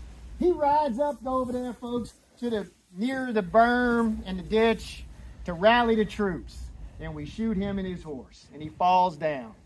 Now, generals have something called an aide. Y'all know what an aide is? Assistant. An assistant. It's a captain or a major that gets coffee, all right? Well, he takes the aide's horse, because he's a brave man, and he rides back up to the line, folks. There's like 3 or 4 streets named after General Pakenham in St. Bernard today. Isn't that interesting? Why do y'all think that is? General Pakenham falls right there, folks. He goes up for the second time, and he gets hit with grape shot. Grape shot is when a cannon fires a bunch of little balls at one time, and it goes out, and it just rakes through. So General Pakenham is fatally wounded on the battle. Eventually, what occurs is the 3rd general of the day, because General Pakenham is killed, a guy named General Gibbs is killed, another man named General Keane is gravely wounded. So the 4th general, he sees what's going on and he orders a withdrawal. After 2 hours, ladies and gentlemen, the British are defeated at New Orleans. We actually have later in the day where officers from both sides meet on the field under white flag, and we allowed the British to start removing their dead and wounded. Now, what I want you to picture is on this side, the berm on Line Jackson, there are less than 20 people wounded and dead. Out there are 2,300 people. 280 of them will be dead, the rest of them wounded, okay? So the British have a lot of carnage. Literally, there were red coats laying all over the field. So that ends the Battle of New Orleans. Now, over the next few days, the British will start to withdraw. They go back to a place called Delarine Plantation, and they set up a field hospital, and actually local ladies and that helped them take care of their wounded and stuff. Oh, how they used to prepare bodies to go home back then? Let's tell them, sir, what they do. You know? What does the Royal Navy love to drink, folks? Rum! So they open up a fresh keg of rum, barrel of rum. They cut my man's legs off, folks. They put his torso in, they put a leg in, and they seal it shut. Because General Pakenham will have a full military funeral when he gets back to Great Britain, right? So they preserve his body in rum. By the 15th of December, the British have re-embarked on their ships and they leave. Now, the admiral that was in charge, Admiral Cochrane, he was kind of like bitter that he had taken such a whooping, so we have a fort down about 100 miles down the river called Fort St. Philip. He sends some gunships, and they fire on Fort St. Philip for several days. Actually, more cannonballs than Fort McHenry in Baltimore Harbor. But it does nothing. Then he's still mad, and he leaves, and he captures Mobile for a few days, but then word that the treaty has been signed. So I left out a big part here, folks. This battle occurred after peace had been made. But several things. Parliament and Congress had not ratified this treaty. Admiral Cochrane was under strict orders that until he was told different, that his job was to capture New Orleans. Okay, so the battle was going to be fought unless somehow they got on their smartphones that the treaty had been signed. All right, that didn't happen. So the battle, some people will say, didn't matter for the War of 1812, but for the U.S. it mattered a lot because it was a major victory over a superpower, and it gave the country a lot of confidence. It also made sure the Mississippi River stayed clear for commerce. Now, one of the most other important things is this is the last time that the United States and Great Britain will ever raise weapons, arms against each other.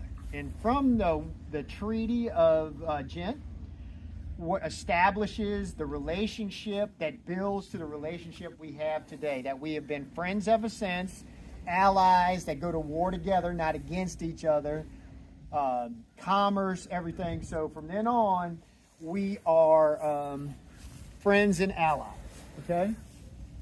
What's interesting how this war ends is how it began. What they decide in Belgium is everybody gets their land back. We're going to start trading. Everybody's going to be good. We're going to be friends. And that's how it ends. So the war probably didn't need to be fought and people killed because at the end of it all, they decided to just go back to what it was before, minus the impressment and stopping ships, okay?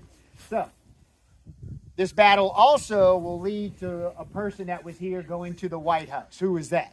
Jackson. Andrew Jackson. When he runs for president 14 years later, he runs as being the savior of New Orleans. Okay? So, that concludes my briefing, folks, on the Battle of New Orleans. Thank you for listening. You guys still have some time. You can go inside, and we have a small visitor center and gift shop. There's a short film, 5 minutes. You can press it and check my knowledge. All right? And thank you all so much for listening to my briefing, and enjoy your rest of the time here. There we go, a little history. Although I thought they said the boat was leaving at 3:30. There we go, a little History Channel dingo. What did you think of that? Did you like a little History Channel dingo? I thought they were saying the boat left at 3:30 though. Am I crazy? Also, just so far, yes. I don't know, the British are kind of the, now they're kind of the enemy of the West, are they not? What do you reckon? So did everyone go to sleep? What did you think? Did you like the History Channel dingo? What do you reckon? It's kind of cold out here. I might just go back. Are you sleeping, chats? Are you snoozing? Also, how low is the battery? 16%. Oh, crap. All right, 16% battery. I'm going to go back before the battery dies. There we go. Snoozing. Is everyone snoozing? You're so quiet. There we go. Jas, you're awake. You're awake. Also, look at that Washington Monument right there. There we go. Watanabe enjoyed it. Okay. We learned a little about American history today. I didn't bring the power bank, so the phone got way low. Way low. Look at these trees, though. Hello, Bailey. How's it doing? Look at these. These are like what, in Forrest Gump or something.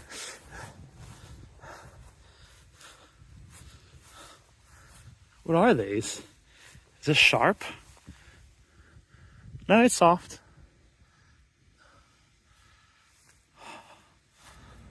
Look at it. It's beautiful.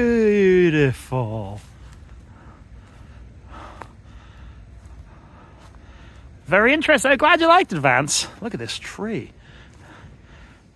Spanish moss? Is that this? Wow. It's a beautiful tree. Wow.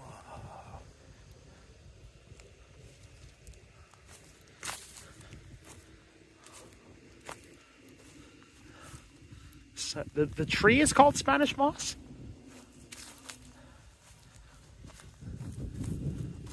It's got so much growing on it, like it's just covered in.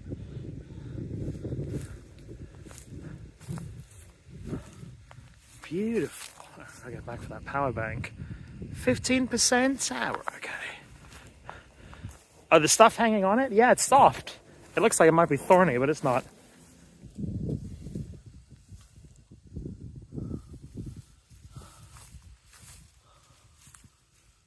So beautiful. Wow.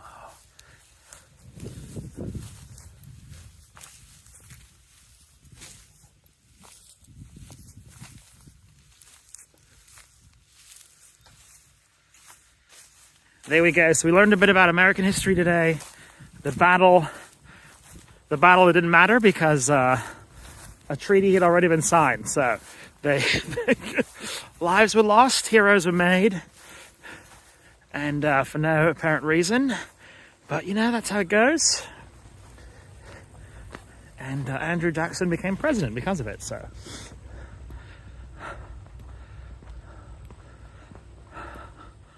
There we go, nice. All right, let's walk back. Let's see if we can get back before the battery dies. Come on, battery. 14%? All right, we'll see.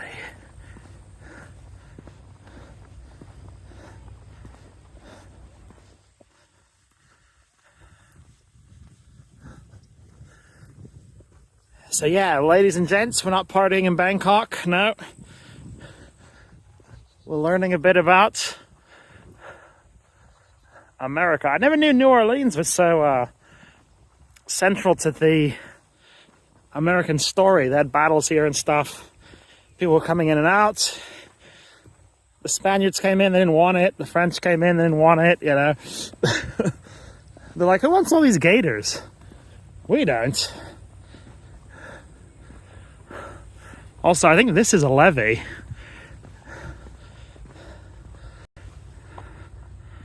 There we go. Does anyone know what the actual term for a levee is? Does anyone know, chat? Will YouTube even let you post the name? What is the technical term for what this is? Something that holds the water back against the river? It's not a levee. There's a different name for it. Do you know what that name is? It's something that YouTube might not let you say. Go ahead, everyone, post in the chat right now. If there's a crack in it, you know, you gotta, you know, right there like that. Hey, just because we're learning about history on a freezing day doesn't mean I lost my sense of humor. No.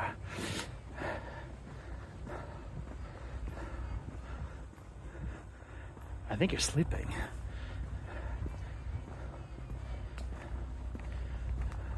Do you know, chat? Do you know what it is?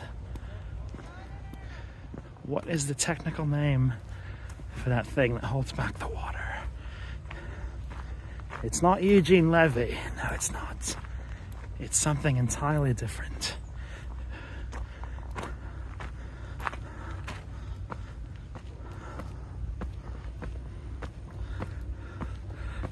Buffering? Uh-oh. Might be because the battery's so low. Let's see if we can make it back. Did you hear my joke, Vance?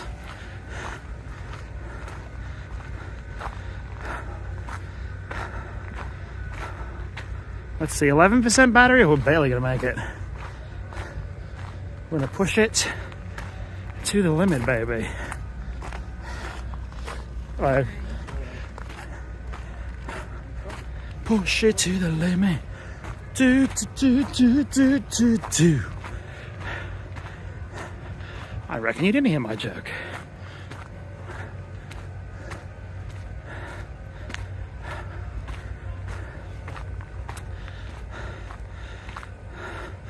Oh, there we go. The tree was a southern live oak. I have one. I want to be buried underneath it. That's classy. I answered and YouTube did indeed block my comment. All right, that was a test. It's not a bad word, folks. You stick your finger in the levee. It's not a bad word, no.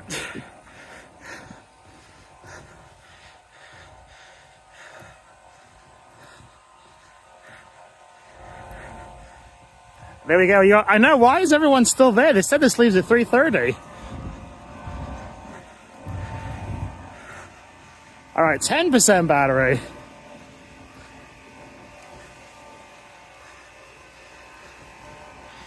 All right, it went to LTE instead of 5G. As soon as I plug it in, it'll be back on.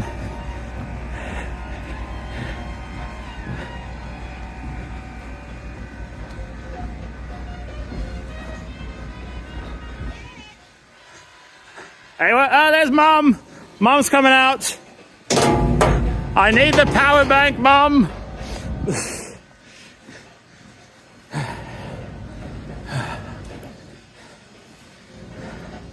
All right, first one back. Yeah, do you have the bag, sir? Do you have a bag? No, I left it on board. Okay. Cool, thank you. All right, let's get that. These are steep steps. Mom wasn't lying about that.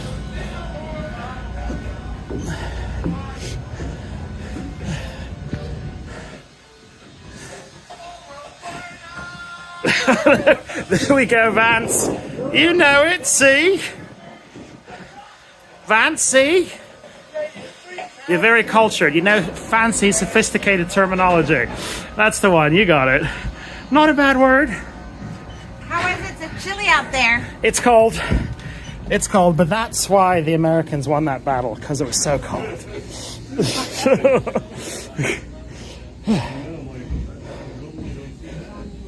All right. Power bank. Well, there's a story behind.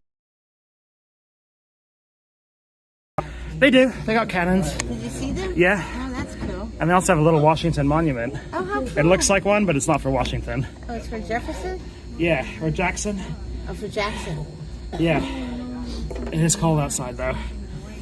But that's And those are, that right there is to hold the water back. That's the levee. Do you know what the proper term for a levee is, Mom? Yeah, I think the proper term for a levee is what the Dutch use. Yeah, when there's a crack, you stick your finger in it. All right. Yeah, that's all the skew. Oh, it is? No, I mean, it's all... Oh, the brim? Yeah. I gotta flatten it out. It's called... I asked the chat. Yeah. The word isn't even allowed to go through, so... It's what is it again? Well, you can't say it in civilized company there, Mom. Ladies and gentlemen, may I please have your attention? If you're sitting on the upper and outer decks, I'm going to ask you to please cover your ears.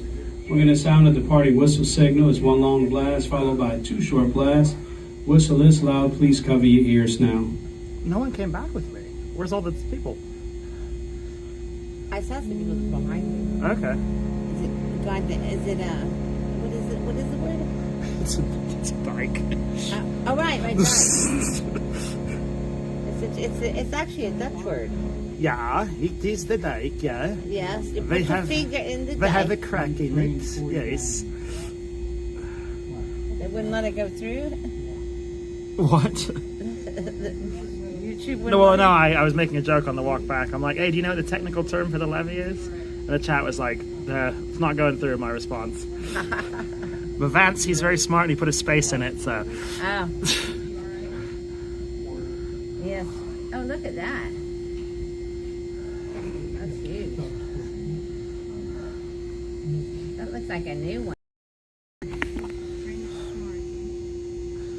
So there you go. What did you think of the history tour right there? I think I put half of them to sleep, but it was interesting, you know. Well, here's my thing, is I think people need to know about the history of the USA, and this was actually a pretty important battle.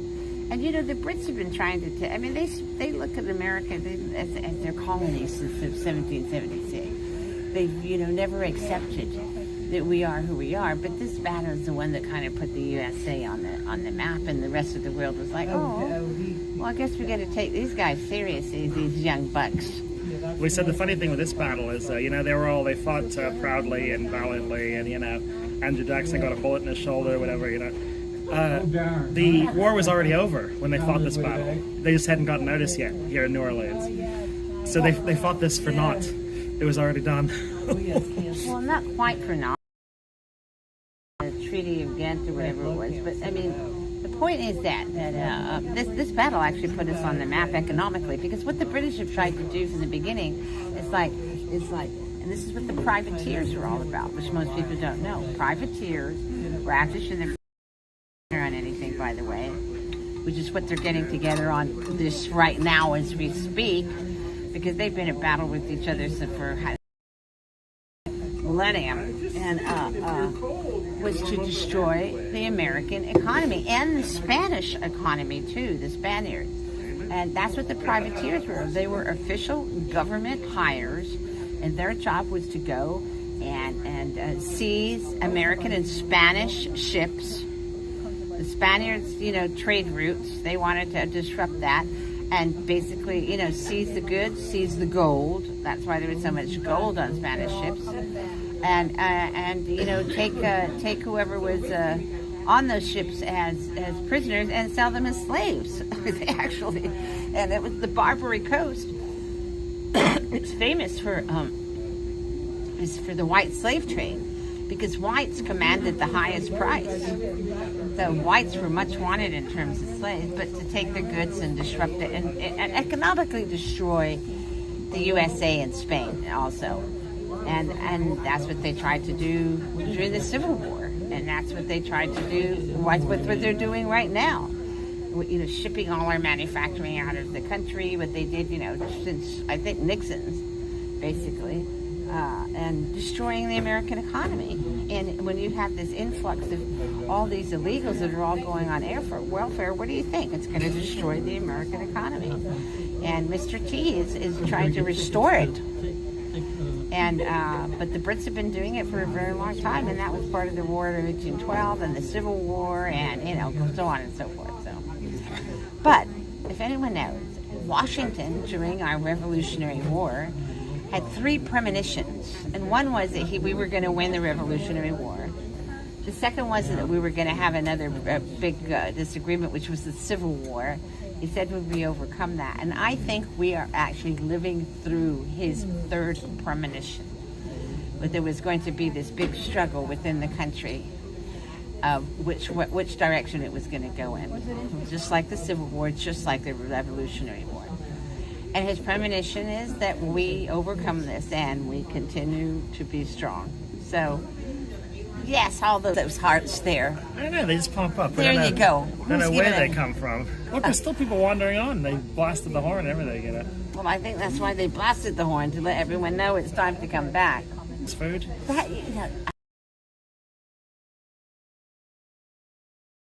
Just get up in the morning, chop up and make it. I mean, the jambalaya was a joke. It was just rice and the dressing even on the salad was like gross. It was disgusting. And then it was rice and then more. And all you had to do is chop it out and make it. You can't tell me that somebody in this entire, it doesn't. Relax and enjoy the ride.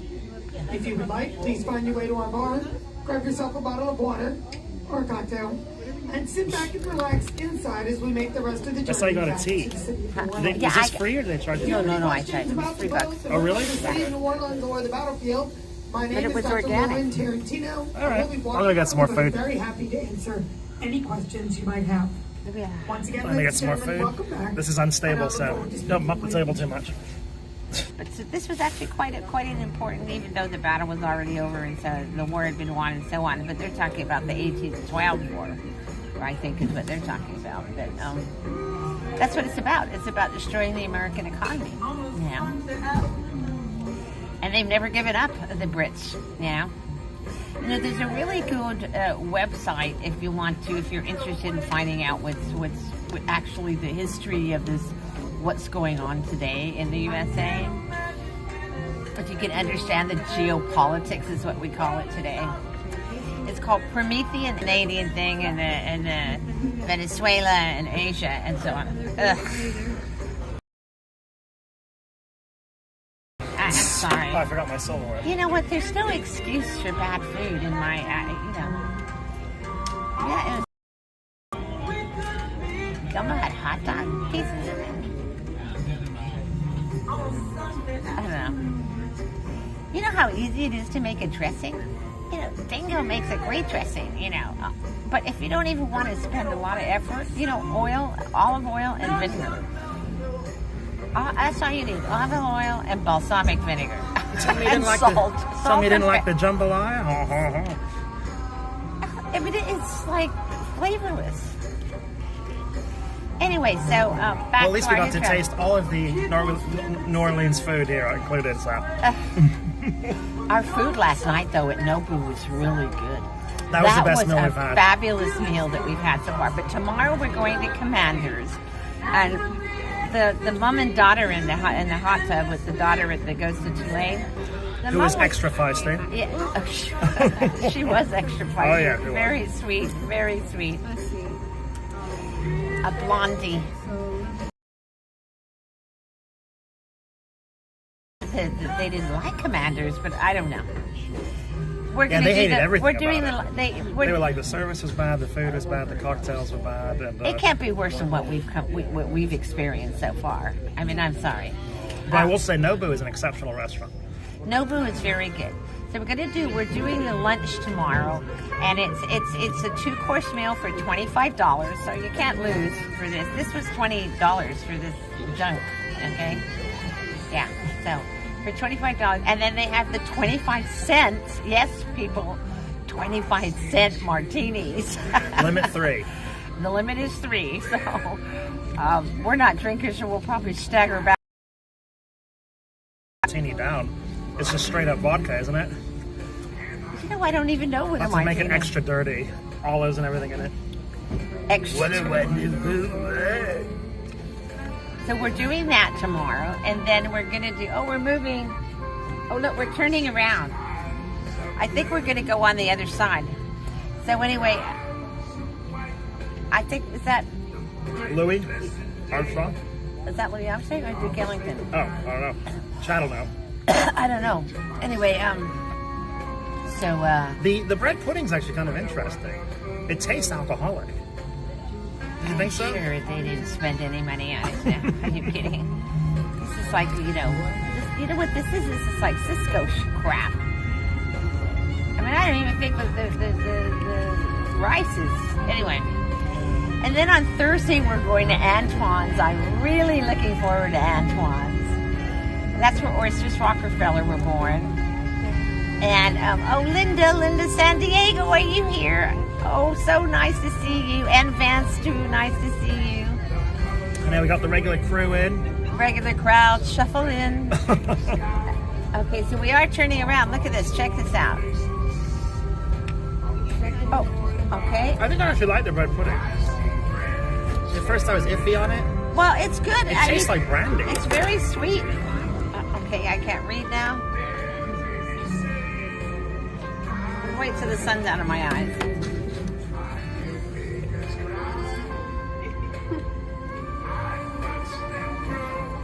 So Antoine. On Thursday, and then Friday we're doing Galatoire's, and we're doing lunch, and apparently, from what I understand, lunch at Galatoire's on Friday is a happening. So, let's see. I thought we were going home on Friday. We are. Oh, the day we go home? Yeah, I mean, we're going to lunch, and then we're going straight to the airport. Dios mio. After the airport. What do I do, right? Yeah, I mean, you know what I don't understand about the food here is all it takes is someone just... You can't tell me that some Louisiana mama doesn't have a good recipe for all this stuff. Yeah. I don't know, it might be homemade, who knows? No, this is all Cisco. That dressing Cisco. Ooh, also that's a lot of sun. You want to go to the other side? Ooh, there's no tables over.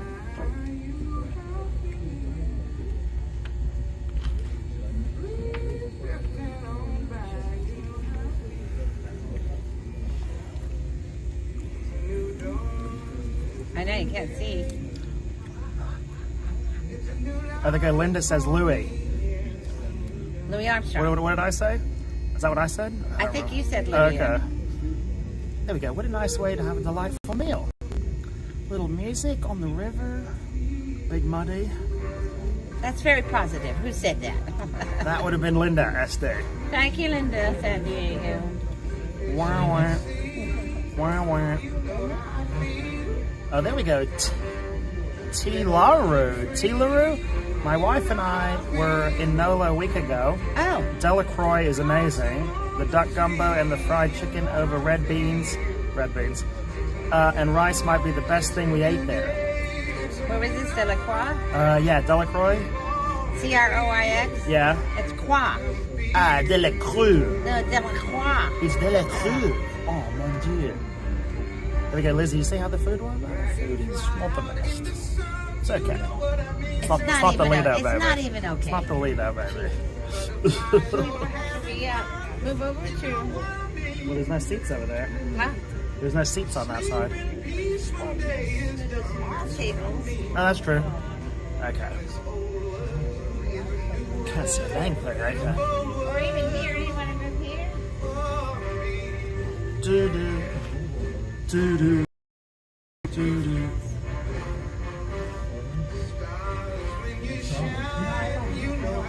I guess you can see better if we there's no more history for the rest of the tour? I guess we could end the stream there, no? Huh? Are we going to do anything downtown? No, I think we're just going to go back and go to the pool. Yeah, should we? But I thought we should... This is the other side. Okay. That's what I thought you want to be over here so we don't have the thing on our face.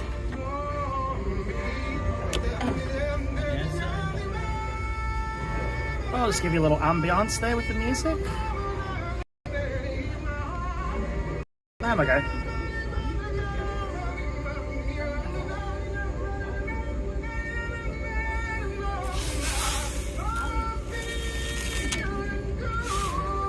So it's chilly outside still. Yeah, it is way chilly. Yeah.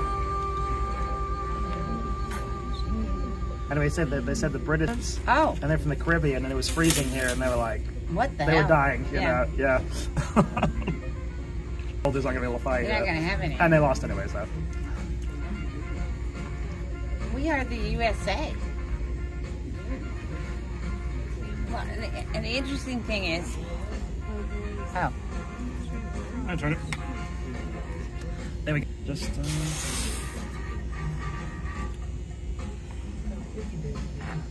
my goodness. 1880s or 1980s? 1980s. They just painted it all white instead of this kind of brown, gray, whatever. I'm not sure. It'd be the carpet. You know what we used to do at school? We used to take, because we'd get tea at school, but it'd be like loose leaf. Every a pot of tea. So we used to take the tea leaves and you put them on carpet, and it seems to draw out the dirt and the dust, but it draw up the color, and then we vacuum up the tea leaves. That's what they need to do with this carpet. It would be a little less worn looking, but you know me. So the Haitians, yeah, so the first country in the Western Hemisphere where the slaves got to run the country, and look at it now, a freaking mess, run by gangs. I mean, even the Dominican Republic, which is the other half of Hispaniola, that was the island of Hispaniola. The DR, the other half, they don't allow them in. They got a wall up there, they got the military up there. They don't want them in their country because they just havoc. Great havoc. But anyway, I like this. I thought that was nice going on the river. I liked the history lessons. Agree. I think that our young people just don't know their history. I mean, all these people that are out in the streets, they don't know what they're talking about. All they do is get, the meme of the day. The meme of the day. They don't know what they're talking about. LOL, JK, WTF. They have no idea what they're talking about. Yeah. Or should we go into modern stuff? Skibbity, 6'7", 6'7", What's that? That stuff that Mom doesn't even know about. 6'7", what's that? 6'7". 6'7". What's 6'7"? What is 6'7"? Ask the chat there. What's 6'7"? What's 6'7", Chow? Tell me. I was born in New Orleans at the Charity Hospital. No longer open. My birth certificate says Negro. Really? So, well, I think that was the official terminology. That's Lizzie Hatch. Like, Lizzie, are you black? If you're Negro, that means you're black. I think until the 70s, that was like the actual terminology. Yeah, I mean, that wasn't a bridge. That was the lefties turning that into a bad word. You know, they turn everything into a bad word. Like, you know, the NAACP? It's the National Association of Colored People? Yeah. That's it, yeah. Oh, then you couldn't call them colored anymore. You know, it's like they, what is it? They say we're on stolen land. Really? Really? Well, the American Indians, you know, there were people, the Clovis were here before them. Did they steal the land from the Clovis? And then before the Clovis, there was the Peoria people. Did the Clovis then steal the land from the Peorians? I know. All land is stolen except for the moon. And it will be stolen at some point. Someone gets it. Oh, really, Lizzie? I didn't know that. But New Orleans, for an American city, because usually it's, you know, not much. Well, and Lizzie, then you would know that the USA is the only country in the history of humanity who fought a war of free slaves, which is what the Civil War was about. Lincoln actually wanted to repatriate all the slaves. And the Democrats said, no, we want to keep our slaves. We want to keep them, you know, running our cotton fields and so forth. So did anyone in the chat come back with 6'7"? No. No 6'7"? And what was I going to say? The Democrats said no, so that's why we fought a war, because they said, you know, well, we're not going to have slavery anymore in America. And we're the only country that did that in the history of humanity.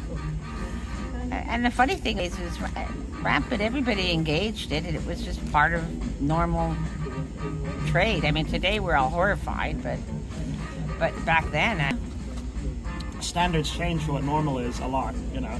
Well, yeah, but that was owning slaves, having slaves. I mean, being a slave, it was all part of normal. And you know, and you would know also that it was, you know, the Africans that sold their own people into slavery, so because it was just normal fare in those days. And overall, making your $10 an hour to pay the company store, you know, 16 tons, and what do you get? Another day older and deeper in debt. That's slavery. Yeah, that's slavery. Working in the mine. Oh, Peter wants you to call me because I can't go. I owe my soul to the company store. How about 5 cents, 10 cents, $1. Another banana. Basically the same concept. 6 foot, 7 foot, 8 foot bunch. And daylight comes. You know, all these people out in the streets are just so ignorant. They really don't know what it is. They get a meme and they're like, oh yeah, we're going to start screaming. Let's blame white people for everything. It's like, really?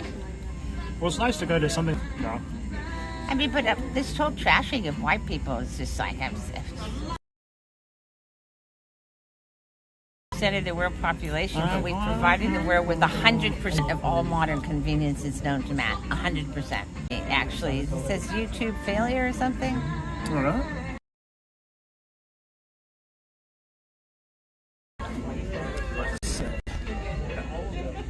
Are we still connected? I think it's still running. But I guess we... That's what I'm telling you.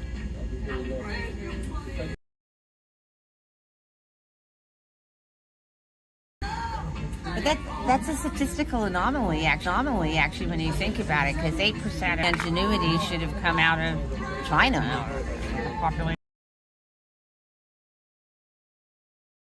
billion, or the entire continent of which is billions there. I mean, no ingenuity coming out of there. And ingenuity, excuse me. Ingenuity is a young lady. Yes, ingenuity coming out of there. So that is like in itself a statistical, you know. Anyway, so are we going to say goodbye? Yeah. Should we say goodbye? I'll do it. I gotta live the same as someone from 500 years ago. Live the same as someone from 200 years ago. Are you talking about from modern to harvest fire? I think we kind of harvest fire, yeah. All right, well, I hope you enjoyed the tour tonight. A little history of New Orleans. Tomorrow tomorrow's going to be an early one at Commander's Palace. And then you're gonna do. Are you gonna go over to the Boot? And I might go over to the Tulane? The Tulane uni bar with a $5 jug of mimosa. So stay tuned for that. I'm sure you want to go see it.